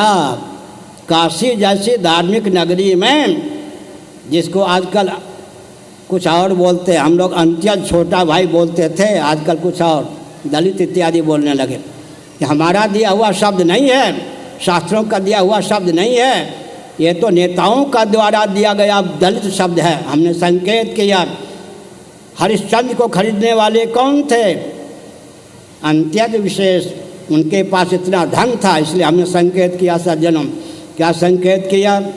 या भी हमने संकेत किया, एक छत्र सम्राट कोई पृथ्वी का हो, विश्व का सारा वैभव निष्कंटक उसको भोगने के लिए प्राप्त हो, भोगने की क्षमता भी उसको पर्याप्त प्राप्त हो, जितना आनंद प्रतिक्षण मिलता है उसकी अपेक्षा 1000 परार्थ गुण अधिक आनंद ब्रह्मा जी को व्यवहार में मिलता है। वे ब्रह्मा जी भी कदाचित उस आनंद के भोक्ता बनकर ही रहें, पागल हो जाएं।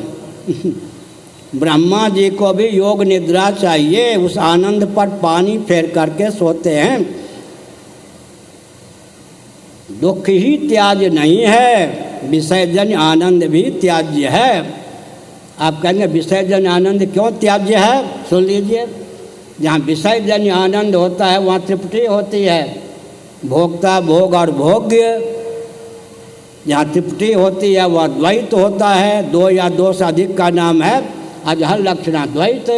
जहाँ द्वैत होता है वहाँ पूर्ण आनंद नहीं होता। इसीलिए विनय पत्रिका में तुलसीदास जी महाभाग ने क्या लिखा? सपने हूँ नहीं सुख द्वैत दर्शन बात कोटि को कह लो। द्वैत के पक्षधर बने रहिए। तुलसीदास जी से पूछे विनय पत्रिका, सपना हूँ नहीं सुख द्वैत दर्शन बात कोटि को कहे। स्वप्न में भी अगर द्वैत का दर्शन करोगे तो सुख नहीं मिलेगा। भयम द्वितीया विनिवेशता स्यात्, द्वितीयाद वै भयम भवत्। प्रत्यक्षादि प्रमाण के द्वारा द्वैत सिद्ध है। एक और एक मिलकर के दो, द्वैत के मूल में तो अद्वैत होता ही है। महाप्रलय की दशा में अभेद भूमि रहती है, अभेद। सदैव सौम्य दमग्र आसित एकमेवा द्वितीयम, भेद भूमि का नाम ही सृष्टि है। कौन है? मोहन भागवत जी।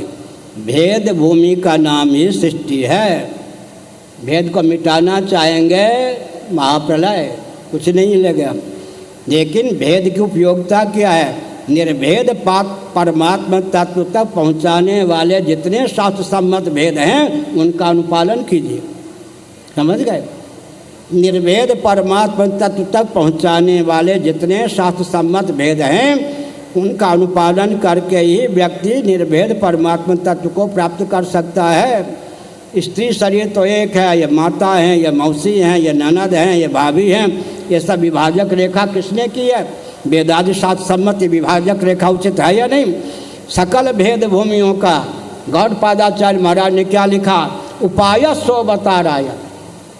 यह जो सृष्टि है परमात्मा में मनोनिवेश के लिए, परमात्मा जो कि सजाति विजाति स्वगत भेद शून्य देशकृत कालकृत वस्तुकृत परिच्छेद विनिर्मुक्त सद्घन चिद्घन आनंद घन है, उनमें मनोनिवेश के लिए द्वैत है, भेद है। भेद का उपयोग निर्भेद परमात्मा तक मन को ले जाने के लिए है। इसीलिए भगवत गीता के 5वें अध्याय का अध्ययन कीजिए। अर्थापत्ति प्रमाण का आलम्बन लेकर भगवान ने जगत को सदोष और विषम सिद्ध किया। सुनिए, अनात्मा क्या है? वर्ण करने योग्य कौन नहीं है? जो सदोष और विषम हो उसी का नाम अनात्मा। निर्दोष असम ढूंढेंगे, भगवान के अतिरिक्त कोई निर्दोष असम होगा क्या? सृष्टि का नाम क्या है? जगत किसको कहते हैं? जो सदोष और विषम हो उसी का नाम जगत है। सदोष और विषम जगत का आलम्बन लेकर, सृष्टि का आलम्बन लेकर, भोग्य वस्तुओं का आलम्बन लेकर निर्दोष और सम भगवान तक पहुंचने का प्रयास कीजिए। क्या लिखा? यही संस्पर्शजा भोगा दुख यो नई एवते आद्यंतवंत कौन्तेय न ते सुरमते बुधः शक्नोति है वया सोरुम प्राक शरीर विमोक्षणात् इत्यादि। इसका मतलब क्या है? निर्दोषम समम ब्रह्म तस्मात् ब्रह्मणि ते स्थिताः। निर्दोष सम केवल परमात्मा है। उन तक पहुँचने के लिए शास्त्र सम्मत जितने भेद हैं उनका आलम्बन लेना चाहिए।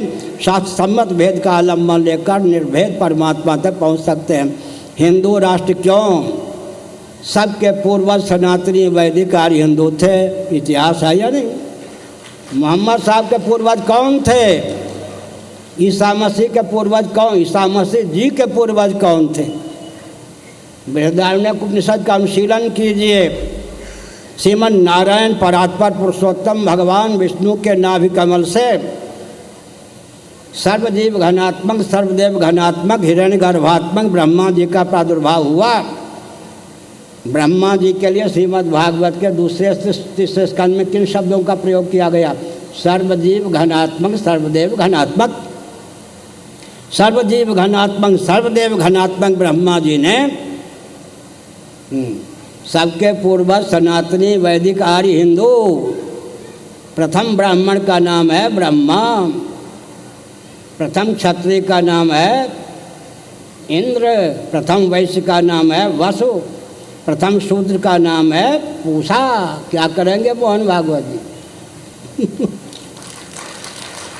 सबके पूर्वज ब्राह्मण ब्रह्मा, ब्रह्मा जी से सबकी अभिव्यक्ति हुई, इसलिए सबके पूर्वज कौन? ब्रह्मा जी। ब्रह्मा जी ने योग बल से सर्वजीव घनात्मक सर्वदेव घनात्मक ब्रह्मा जी ने योग बल से स्वयं को मनु और शत्रुपा के रूप में व्यक्त किया।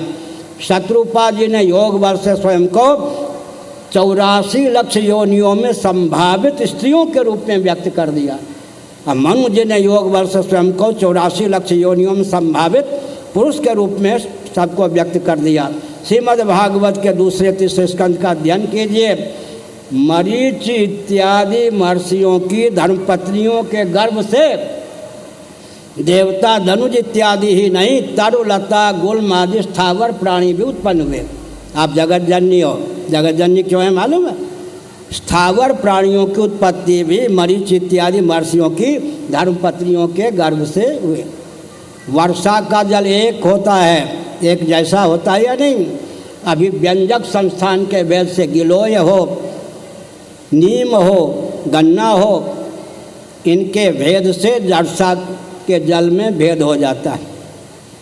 अभी एक वाक्य में बोलता हूँ वैज्ञानिक धरातल पर, अभिव्यंग की अभिव्यक्ति अभिव्यंजक के अधीन होती है, अभिव्यंजक के तारतम्य से अभिव्यंग की अभिव्यक्ति में तारतम्य होता है। विद्युत की अभिव्यक्ति बल्ब और बादल के अधीन होती है, बल्ब और बादल के तारतम्य से विद्युत की अभिव्यक्ति में तारतम्य होता है।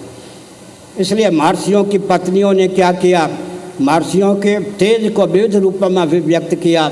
ये तरुलता गुल्म इत्यादि की जननी भी महर्षियों की पत्नियां ही सिद्ध हैं। सबके पूर्वज सनातनी वैदिक आर्य हिंदू। थोड़ा विचार करके देखें, अधिक समय न लेकर। ये पृथ्वी भूमंडल भी नहीं, 14 भुवनात्मक ब्रह्मांड, 14 भुवनों का एक ब्रह्मांड होता है। 14 भुवनात्मक ब्रह्मांड में जहाँ कहीं जो दिव्यता है, ऊर्ध्वलोकों में उत्तरोत्तर अधिक दिव्यता है। भूलोक की अपेक्षा भुवा में, भुवा की अपेक्षा स्वा में, स्वा की अपेक्षा महा में, महा की अपेक्षा फिर जन तप सत्यम में दिव्यता की पराकाष्ठा है। इसका मतलब 14 भुवनात्मक ब्रह्मांड में जितनी दिव्यता है, उन दिव्यताओं के मूल में वेदादि शास्त्र सम्मत कर्मकांड, उपासना कांड, ज्ञान कांड सन्निहित है। वेदादि शास्त्रों को न मानो और जीवन में विकास करके दिखा दो। विकास का मूल है वेदादि शास्त्र सम्मत कर्मकांड, उपासना कांड, ज्ञान कांड। वैसे न मानने की स्थिति हो तो मैं अब विशेषाधिकार का प्रयोग करता हूँ और उन्नत तथ्य को अभिव्यक्त करता हूँ कि जितने भौतिकवादी हैं, चेतना विशिष्ट शरीर को आत्मा मानने वाले, ये इंद्रियात्मवादी हैं। इंद्रियों की गति केवल वर्तमान तक होती है नहीं श्रीवास्तव जी?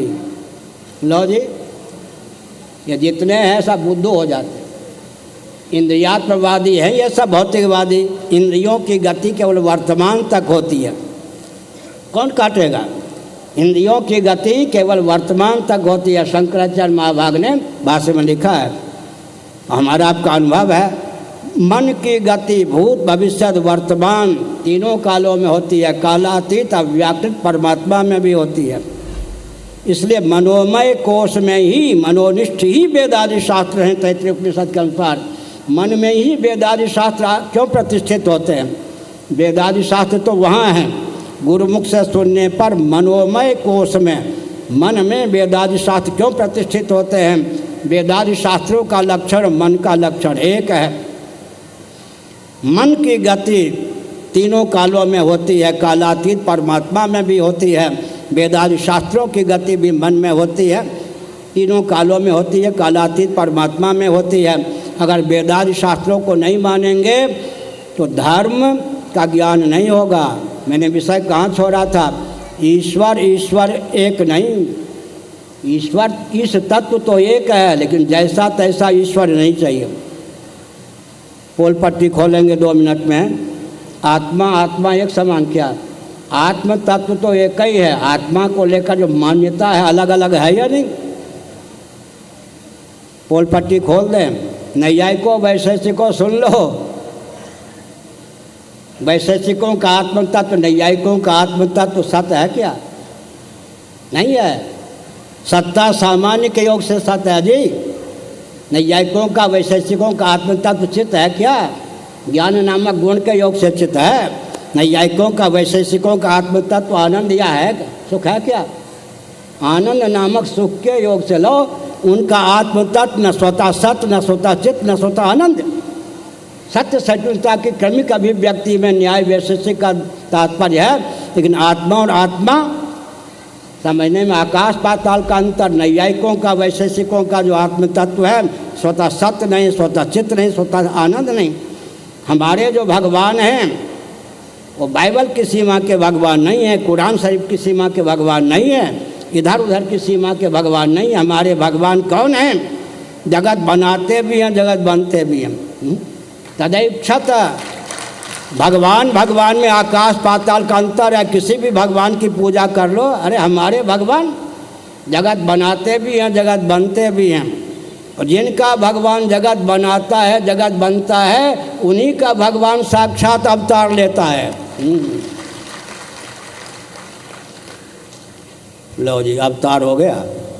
निकेशा अवतार, ऋषिकेशा अवतार। सुनिए, जिनका भगवान जगत बनाता है, जगत बनता है, उन्हीं का भगवान साक्षात अवतार लेता है। वैशेषिकों का ईश्वर साक्षात अवतार नहीं ले सकता, नैयायिकों का ईश्वर साक्षात अवतार नहीं ले सकता, शेश्वर सांख्यवादी योगियों का ईश्वर साक्षात अवतार नहीं ले सकता, बाइबल की सीमा का ईश्वर साक्षात अवतार नहीं ले सकता, कुरान शरीफ की सीमा का ईश्वर साक्षात अवतार नहीं ले सकता है। हमारे भगवान जगत बनाते हैं, जगत बनते हैं, इसलिए साक्षात अवतार लेते हैं। आज समाजी सुन लो, दयानंद स्वामी, मान्य श्री दयानंद स्वामी के अनुसार श्री कृष्ण भगवान कौन हैं? मुक्त जीव के अवतार। भगवान के अवतार उनके यहाँ होते हैं। दयानंद स्वामी के अनुसार, श्री दयानंद स्वामी के अनुसार उन्होंने अवतार माना है भगवान का। अवतार का खंडन नहीं किया दयानंद स्वामी ने, लेकिन दयानंद स्वामी जी का अवतार कौन? श्री कृष्ण, किसी मुक्त जीव का अवतार। और दयानंद स्वामी चूँकि कर्म से मोक्ष मानते हैं, और जो कर्म का फल होता है नश्वर होता है, जो कृतक होता है वो नश्वर होता है। इसलिए सुनिए, आज समाज अगर कोई हो तो मुक्त, इस समय कदाचित कोई व्यक्ति जीव मुक्त हो गया, महाप्रलय में भगवान के साथ एकीभूत होकर बाद में फिर जीव होकर जन्म लेगा बदले के। कर्म से मोक्ष मानते हैं दयानंद स्वामी। उनके यहाँ कोई भी जीव सदा के लिए मुक्त नहीं होता। एक क्रिश्चियन से पाला पड़ गया स्वामी दयानंद स्वामी का, मालूम है? क्रिश्चियन ने क्या पूछा? स्वामी जी, एक बाग में नहीं, वन में या महावन, कई वनों के समूह महावन में कितनी ही चिड़ियाँ क्यों ना हो, एक एक पक्षी उड़ान भरना शुरू कर दे तो कभी न कभी तो चिड़ियों से रहे तो बाग होगा ही, महावन होगा ही। दयानंद स्वामी की बात तो तुम ठीक कहते हो। जीवों की संख्या कितनी भी क्यों ना हो, एक एक जीव जब मुक्त होते जाएंगे तो ईश्वर के यहाँ जीवों का भंडार समाप्त हो जाएगा। आगे ईश्वर किसके लिए सृष्टि की रचना करेंगे? न रहे बांस, न बने बांसुरी, न बने बांसुरी, न बजे बांसुरी, जीवार्था सृष्टि लुप्त हो गई। दयानंद स्वामी ने कहा इधर तो जाने नहीं गया था, अब मैं किसी जीव का सदा के लिए मोक्ष मानूंगा ही नहीं। मुक्त होने के बाद महाप्रलय की दशा में जीव जाएगा, फिर जगबद्ध होकर जन्म लेगा। इसलिए हमने कहा मोक्ष और मोक्ष में भी आकाश पाताल का अंतर, आत्मा की मान्यता और आत्मा की मान्यता में भी आकाश पाताल का अंतर। इसी प्रकार से ईश्वर की मान्यता में भी आकाश पाताल का अंतर।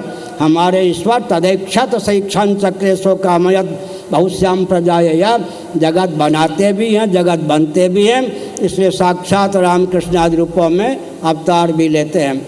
हिंदू राष्ट्र की बात क्यों कही जाती है? इसलिए सबके पूर्वज सनातनी वैदिक आर्य हिंदू अपने पूर्वजों के मार्ग पर चलिए। पूरा विश्व हिंदुत्व का पक्षधर हो चुका है।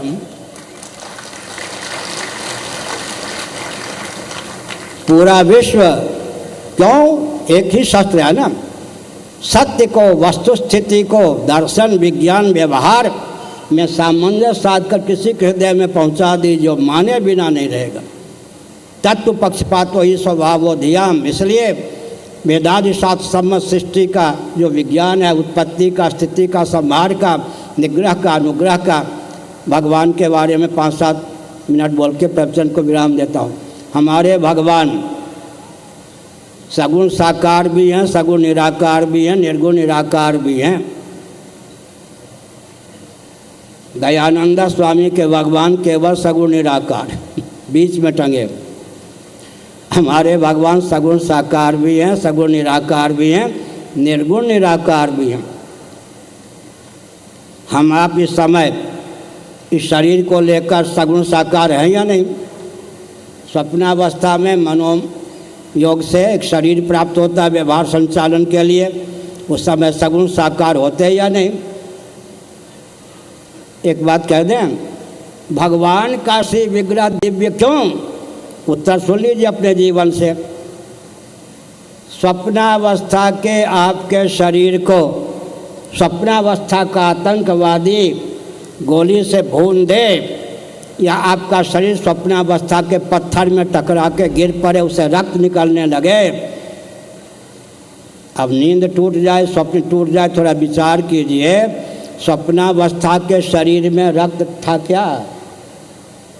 इसको क्या कहते हैं? चक्षुरबंध। भगवान शंकराचार्य दृष्टिबंध। स्वप्नावस्था का शरीर सप्त धातुमय होता है क्या? जब मन हमारा सप्त धातुमय नहीं है तो मनोमय स्वप्नावस्था का शरीर सप्त धातु कैसे होगा? केवल भावना की प्रगल्भता से सदा तद्भाव भाविता हमको लगता है कि स्वप्न में चोट लगी, रक्त गिरने लगा। स्वप्नावस्था में हमको आपको ऐसा दिव्य शरीर प्राप्त होता है, असप्त धातुमय होता है। और वैशेषिकों के अनुसार, नैयायिकों के अनुसार मन अभौतिक है, इसलिए अभौतिक भी होता है। भगवान का शरीर दिव्य कैसे होगा? तो उसी प्रेम आप पंजाबियों के बीच में पढ़े हैं। भगवान का श्री विग्रह दिव्य कैसे होगा? आपका श्री विग्रह स्वप्नावस्था में दिव्य होता है या नहीं? आपको भ्रम ही होता है कि हमारा शरीर स्वप्नावस्था में सप्त धातुमय। स्वप्नावस्था के शरीर से भी रक्त का स्राव होता है, लेकिन स्वप्नावस्था का शरीर तो मनोमात्र होता है। जब हमको आपको भी ये न्याय सरणी के अनुसार, वैशेषिक सरणी के अनुसार एक अभौतिक, और वेदांत सरणी के अनुसार, सांख्य आदि सरणी के अनुसार असप्त धातुमय शरीर व्यवहार के लिए स्वप्न में प्राप्त होता है, तो भगवान हमसे भी घटिया है क्या? इसलिए भगवान का जो श्री विग्रह होता है, चिदानंदमय देह तुम्हारी विगत विकार ज्ञान अधिकारी। भगवान का श्री विग्रह दिव्याति दिव्य होता है, सप्त धातुमय नहीं होता। भगवान का विग्रह भौतिक भी नहीं होता। निज इच्छा निर्मित तन्माया गुण गोपाल। अधिक समय न लेकर न देकर मैं उदाहरण देता हूँ ताकि बात जम जाए। भगवान शंकराचार्य ने एक वैज्ञानिक तथ्य उद्भाषित किया। शंकराचार्य की विशेषता क्या? जो लिखते हैं दर्शन विज्ञान व्यवहार में सामंजस्य साध कर। मैं 5-7 सूत्रों में ही पूरे शंकर भाष्य का सारांश बोलता हूँ।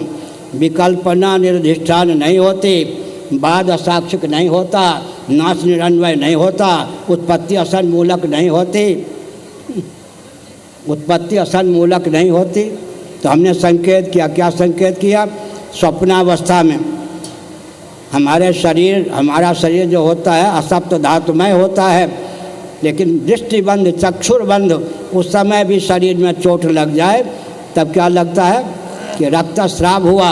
तो हमने क्या संकेत किया, जब हमको भी असप्त धातुमय शरीर की प्राप्ति स्वप्न में हो जाती है और न्याय वैशेषिक सरणी के अनुसार अभौतिक शरीर की हमको प्राप्ति हो जाती है, तो भगवान की बात में कह रहा था। कोई कहे स्वभाव, भगवान शंकराचार्य ने क्या लिखा, स्वभाव को लेकर प्रश्न चिन्ह उपस्थापित नहीं होता। फिर मैं बोलता हूँ, स्वभाव को लेकर प्रश्न चिन्ह उपस्थापित नहीं होता। जल शीतल क्यों, कोई पूछता है क्या? शेर क्रूर क्यों, जल शीतल दाहक क्यों, कोई पूछता है क्या? जल उष्ण क्यों, अग्नि के संपर्क से स्वभाव को लेकर प्रश्न चिन्ह नहीं होता।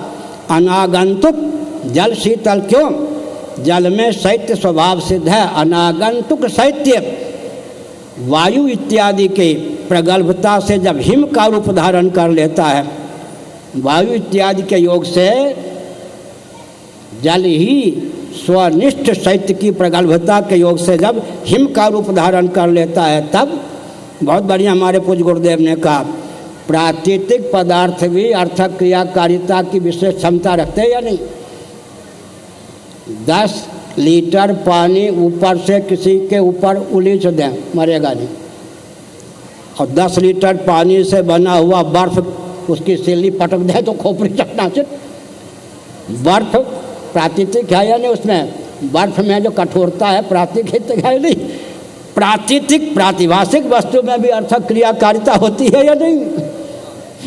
10 किलो या 20 किलो ले लो, 20 लीटर पानी से बना हुआ बर्फ हिम, वास्तव में तो वहाँ कुछ नहीं है। जल में जो है कठोरता अनागंतुक है या आगंतुक? अनागंतुक है कठोरता, आगंतुक। लेकिन 10-20 लीटर पानी से बना हुआ बर्फ किसी के खोपड़ी पर पटक दें, चकनाचूर हुए बिना नहीं रहेगा। इसलिए हमने संकेत किया, क्या संकेत किया?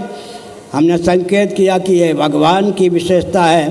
स्वप्नावस्था में हमको दिव्य शरीर की प्राप्ति होती है, जो शरीर सप्त धातुमय नहीं होता।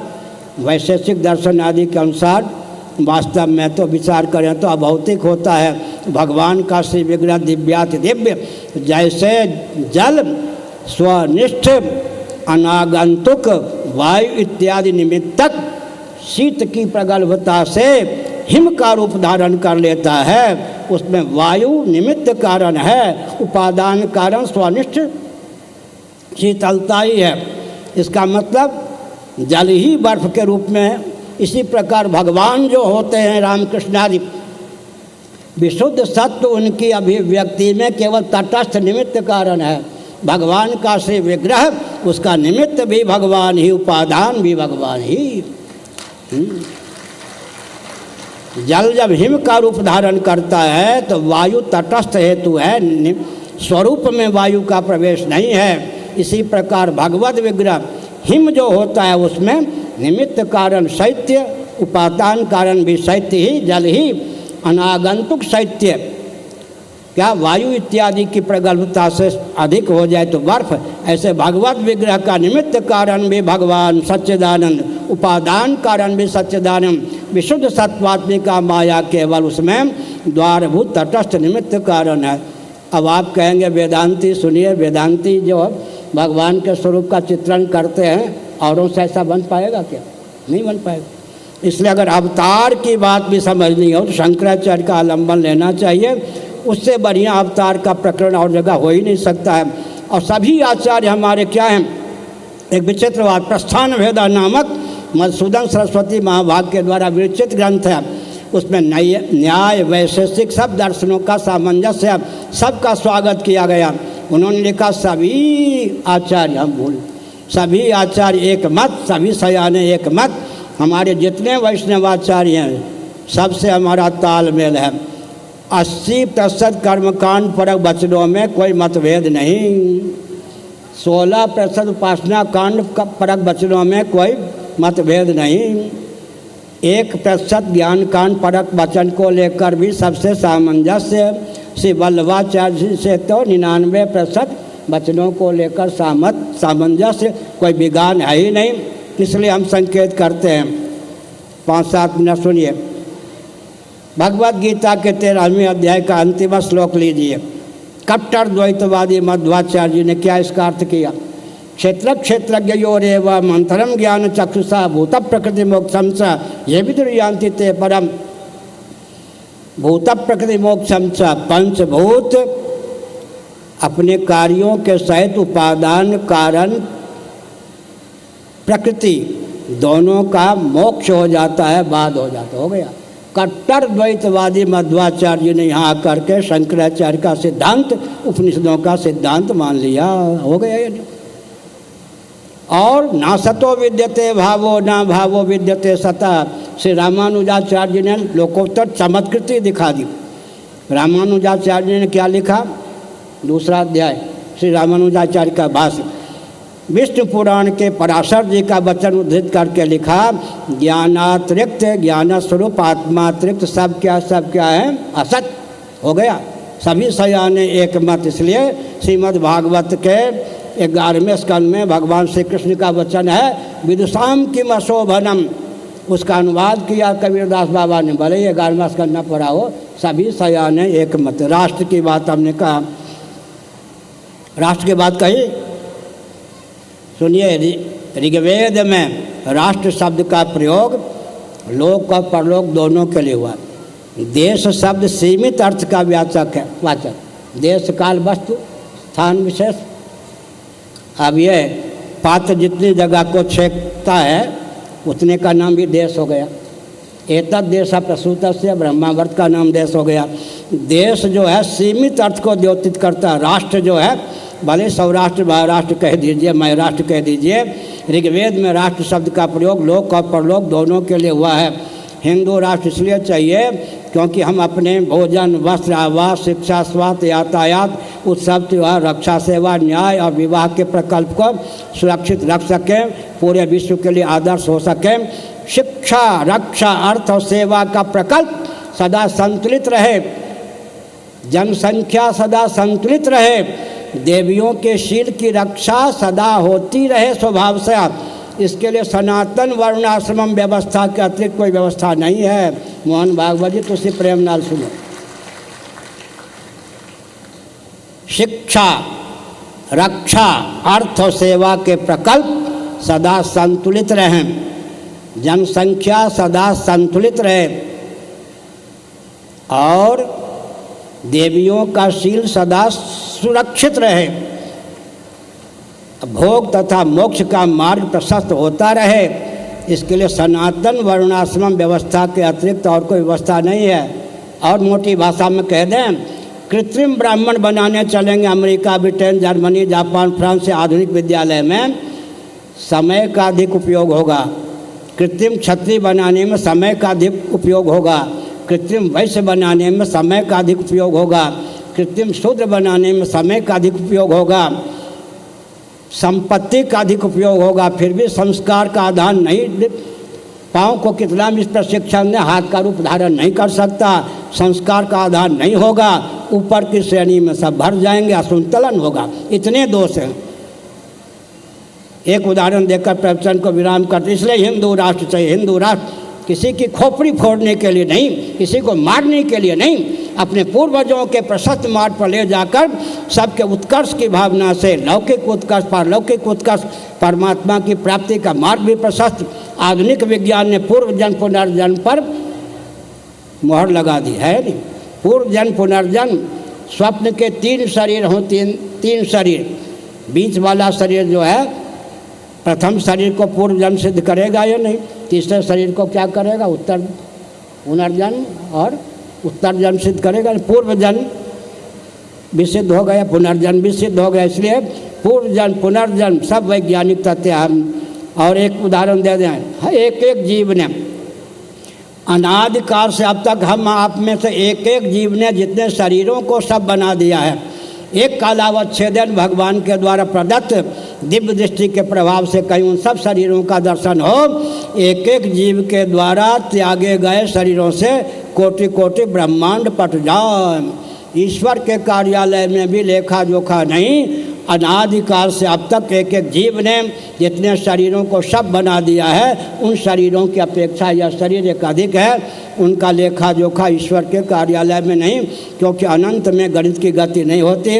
हिंदू राष्ट्र किसी का मान मर्दन करने के लिए नहीं, सबके जीवन को भोग के अनुकूल, मोक्ष के अनुकूल, धर्म के अनुकूल, अर्थ के अनुकूल, काम के अनुकूल, मोक्ष के अनुकूल बनाने के लिए हमको हिंदू राष्ट्र चाहिए। किसी से मांगते नहीं। लोग कह रहे मांग कर रहे सरकार से। मांग सरकार से मैं क्यों मांग करूं? सरकार से मांग करने का अर्थ है कि हमने उनकी दास्ता स्वीकार कर ली। सरकार को झक मार करके, क्योंकि हम जो बोलते हैं दर्शन विज्ञान व्यवहार में सामान्य साधकार बोलते हैं, अनुगमन करने की इच्छा हो अनुगमन करे, न अनुगमन करने की इच्छा हो न करे। हम नया शासन दे सकते हैं बिना प्रचार के ही, बिना भाजपाई कांग्रेसी बने। दो का तालमेल। एक और कौन थे जी? पृथु जी। और दूसरी और कौन थे? भृगु जी। भृगु जी व्यासपीठ, और पृथु जी का सामंजस्य सैद्धांतिक दिव्य हुआ या नहीं? वशिष्ठ जी और राम जी का सैद्धांतिक सामंजस्य दिव्य हुआ या नहीं? और क्या कहें, व्यास जी या धौम्य जी और युधिष्ठिर जी का सामंजस्य दिव्य सिद्ध हुआ या नहीं? और क्या कहें जी, भगवान शंकराचार्य का सुधन्वा का सामंजस्य सैद्धांतिक दिव्य सिद्ध हुआ या नहीं? इसी प्रकार से क्या बोले, और चाणक्य जी का, विक्रमादित्य नवरत्न और विक्रमादित्य जी का सामंजस्य सबके लिए वरदान स्वरूप सिद्ध हुआ या नहीं? चाणक्य चंद्रगुप्त का जो सामंजस्य था सबके लिए वरदान स्वरूप सिद्ध हुआ या नहीं? इसी प्रकार समर्थ रामदास और शिवाजी का सामंजस्य, व्यासपीठ और शासनतंत्र मिलकर चले, सैद्धांतिक धरातल पर आगे बढ़े तो वन से व्याघ्र, व्याघ्र से वन की रक्षा होती है। हम लोगों में मंत्र की प्रधानता होती है, शासनतंत्र में बाहुबल की प्रधानता होती है। मंत्र बल और बाहुबल दोनों मिलकर चले तो रामराज धर्मराज की प्रतिष्ठा होती है। किसी से कोई मांग नहीं, आपको स्वीकार करना हो स्वीकार कीजिए, नहीं तो जैसा भारत बनाना चाहिए वैसा बना के रहेंगे। हर हर महादेव। कोई मांग किसी से नहीं। शंकराचार्य मांगेंगे क्यों जी? उपनिषदों में लिखा है, शास्त्रों में लिखा है, ब्राह्मण का दिया हुआ पूरा विश्व मांगता भोजन करता है। ब्राह्मण को कौन देगा जी? ब्राह्मण का दिया हुआ, सुनिए रमन सिंह जी, ब्राह्मण का दिया हुआ पूरा विश्व का पाता है। ब्राह्मणों का दिया हुआ ही सब पाता है, ब्राह्मण किसी का दिया हुआ नहीं पाता। अर्थात शिक्षा, रक्षा, अर्थ और सेवा, धर्म, अर्थ, काम, मोक्ष सबके पूर्व सनातनी वैदिक आर्य हिंदू। इसलिए हम किसी से कुछ मांगते नहीं। आपको मानना हो, चूँकि हम दर्शन विज्ञान व्यवहार में सामंजस्य साधकर बोलते हैं, आपको मानना हो मानिए, न मानना हो तो रसातल में जाके जीवित रहिए, शेष नाग की उपासना कीजिए। आपसे कुछ मांग नहीं है। हम जो बोलते हैं उसमें कोई विसंगति हो तो बताइए। और यहाँ तो हम हैं ही, ये मत समझिए कि डींग मार रहे। हमारी गति ब्रह्मलोक में भी है, वैकुंठ में भी है। ये मत समझिए कि जैसे तैसे व्यक्ति को राजनेता बना दिया जाता, हमको शंकराचार्य बना दिया गया। समझ गए ना? हमारी गति 14 भुवन में है, इसलिए 14 भुवन की शक्ति को कर्षित करके जैसा भारत बनाना चाहिए वैसा बना के रहेंगे भगवत कृपा से। एशिया महाद्वीप को हिंदू महाद्वीप बनने का समय आ गया है। पूरा विश्व सनातनी वैदिक आर्य हिंदुओं के प्रति नतमस्तक होगा, कृतज्ञ होगा। हर हर महादेव। हिंदू राष्ट्र, हम हिंदू राष्ट्र बनाएंगे, हम भारत भव्य बनाएंगे, हिंदू सर से मान सर तक भारत बृहद बनाएंगे। और ये माताओं सुनो, दुर्गा सप्तशती में क्या लिखा है? निश्चेष देवगण सत्य समूह मूर्तियाँ, ब्रह्मा विष्णु महेश भी जब आतंकवादियों पर विजय प्राप्त करने में सफल नहीं हुए, उनके समष्टि तेज से भगवती का प्रादुर्भाव हुआ। खूब लड़ी मर्दानी, वो तो झांसी वाली रानी थी, बुंदेले हर बोलों की हमने सुनी कहानी थी। बचपन में हम लोग पढ़ते थे। खूब लड़ी मर्दानी, वो तो ब्राह्मण घर की थी या नहीं? झांसी की रानी ब्राह्मण घर की थी। खूब लड़ी मर्दानी, वो तो झांसी वाली रानी थी, बुंदेले हर बोलों की हमने सुनी कहानी थी। और अब तो झांसी की रानी को सदगति तो प्राप्त हुई, हतो वा प्राप्त स्वर्गम। लेकिन देखिए एक विचित्र बात है, भगवान ने दार्शनिक धरातल पर अर्जुन को कहा हतो वा प्राप्त स्वर्गम जित्वा वा भोक्ष से मयम। लेकिन अगर युद्ध में, युद्ध तो युद्ध ही है, युद्ध का अर्थ क्या होता है जी, चाहे दुर्योधन हो चाहे युधिष्ठिर हो, धन मान प्राण परिजन को हाथ पर ले वो युद्ध करे। त्याग का बल दोनों में समान होता है जी। क्या चीन वाले भी हैं, पाकिस्तान वाले भी हैं, भारत वाले भी हैं, त्याग का बल दुष्टों में भी होता है। एक और पोल पट्टी खोल दें, जब कोई कंस और हिरण्यकश्यप इत्यादि भी तप करते हैं, उन दिनों काम क्रोध लोभ पर विजय प्राप्त किए बिना तप पूर्ण नहीं होता। दैवी संपत्ति ही सिद्धि का मूल है। तपस्या के दिनों में कहीं काम का उद्रेक हो जाए, क्रोध का उद्रेक हो जाए, लोभ का उद्रेक हो जाए, तब समय दैवी संपत्ति के कारण ही किसी असुर में भी दिव्यता का संचार होता है। इसलिए हमने संकेत किया किसी सबको अभय दान देकर, लेकिन ये बचपन से प्रशिक्षण होना चाहिए। खूब लड़ी मर्दानी वो तो झांसी वाली रानी थी, बुंदेले हर बोलों की हमने सुनी कहानी थी। केवल 80 वर्ष का शरीर है भाई, हर हर महादेव।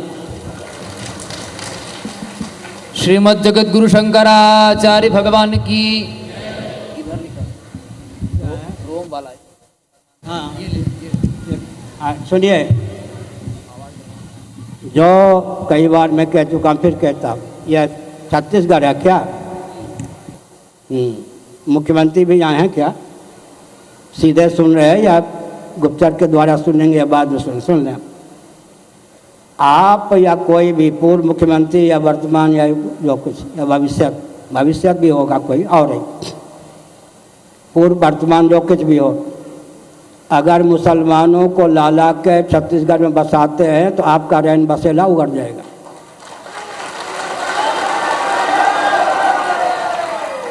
एक दूसरे पर कटाक्ष करने के लिए आपको जनता पद नहीं देती। जनता के साथ खिलवाड़ मत कीजिए, अपने दायित्व का निर्वाह कीजिए, सबको स्वावलंबी सुबुद्ध बनाने का प्रयास कीजिए। मैं आपको लक्ष्य देता हूँ, सुसंस्कृत, सुशिक्षित, सुरक्षित, संपन्न, सेवापरायण, स्वस्थ, सर्वहितप्रद व्यक्ति और समाज की संरचना में अपनी ऊर्जा का प्रयोग कीजिए।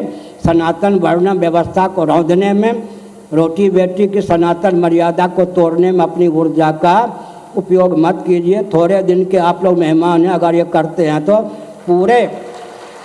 पूरे भारत का शासन तंत्र संचालन हम लोगों के पास अभी भी है, आगे रहेगा।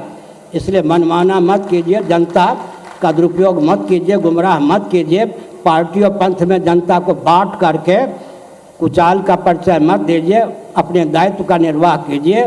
विकास की परिभाषा भोग और मोक्ष के अविरुद्ध हर अनुकूल वस्तु और व्यक्ति की भावना, हम आपको राजनीति की परिभाषा देते हैं, उसकी सीमा में राज्य कीजिए, चाहे पूर्व मुख्यमंत्री हो चाहे वर्तमान।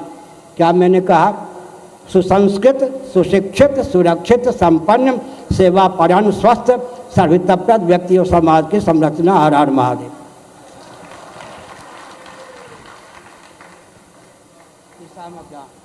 ईसा मसीह रह जाते, ईसा मसीह।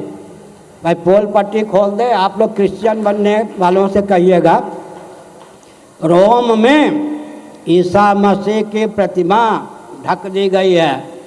4 घंटे के लिए खोल दे हमारी भावना के, वहाँ जो ढक के रखे हैं ईसा मसीह की प्रतिमा रोम में ढक के रखी गई है, तोड़ी नहीं गई है।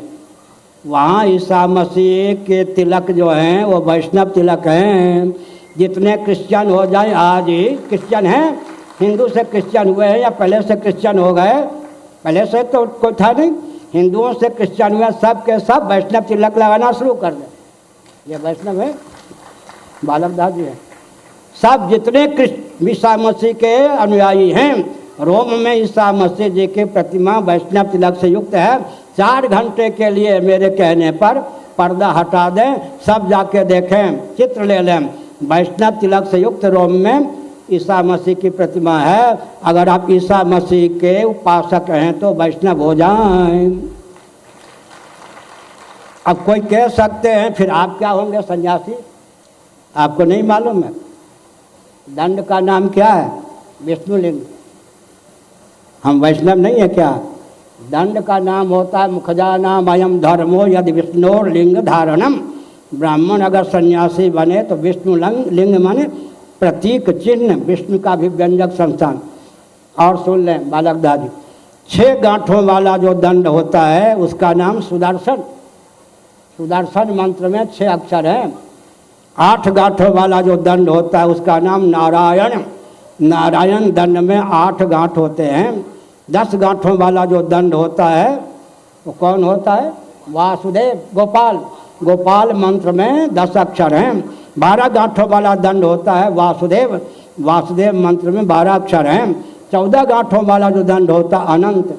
अनंत मंत्र शायद ही किसी को मालूम, हमारे पास है। 14 गांठों वाला जो दंड होता है उसका नाम अनंत। तो हम लोग वैष्णव हुए या नहीं? और ये जो हम लगाते हैं, बीच में तीर है, इधर धनुष उधर रौंदा, ये। और आप जो करते त्रिशूल लगाते हैं या नहीं? जितने वैष्णव हैं ये शैव हैं, त्रिशूल का चिन्ह धारण करते। हम लोग ये धनुष, उसकी डोरी या बीच में तीर। हम वैष्णव हुए या नहीं? आप शैव हुए या नहीं? और विचित्र बात है,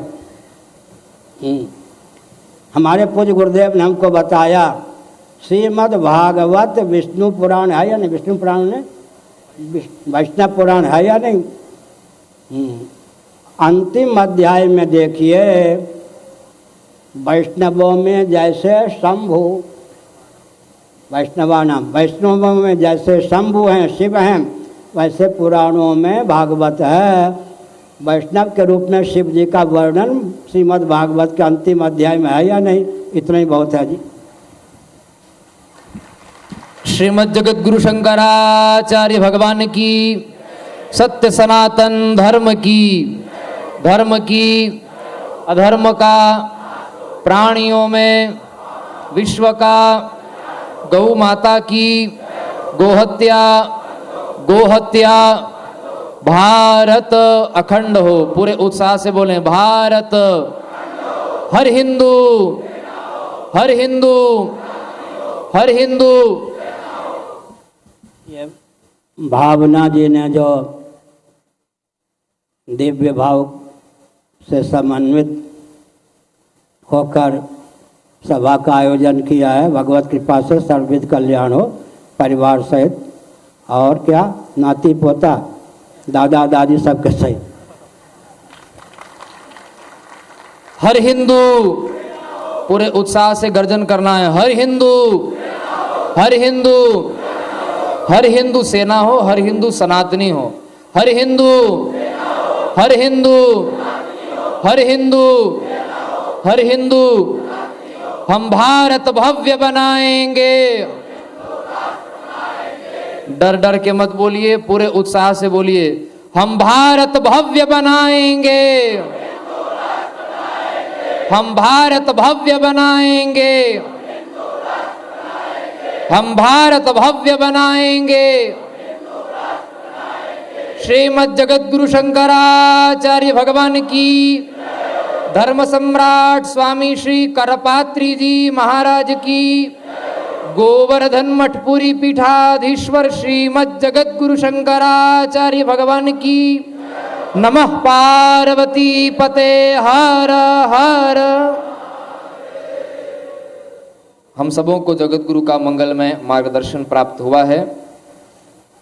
बोरा परिवार और श्री भावना सेवा संस्थान की ओर से मैं अत्यंत संक्षिप्त रूप से यहाँ पर जो अनेक गांवों से सब भगवत भक्त आए हैं, हिंदू राष्ट्र के लिए भूमिका प्रस्तुत की है, और भी जो अतिथि मंच पर आए हैं, उन सबों के आभार प्रदर्शन के लिए अभिषेक सिंह जी संक्षिप्त रूप से आभार प्रदर्शन करेंगे सूत्रात्मक शैली में। उसके बाद सब लोग श्रीमन नारायण पादुकाओं का, पीछे से आ जाएंगे, आगे से नहीं, श्रीमन नारायण पादुकाओं का दर्शन सबों को होगा। भगवान शंकराचार्य महाभाग के बाद में कुछ भी कहना शेष नहीं रह गया है। एक औपचारिकता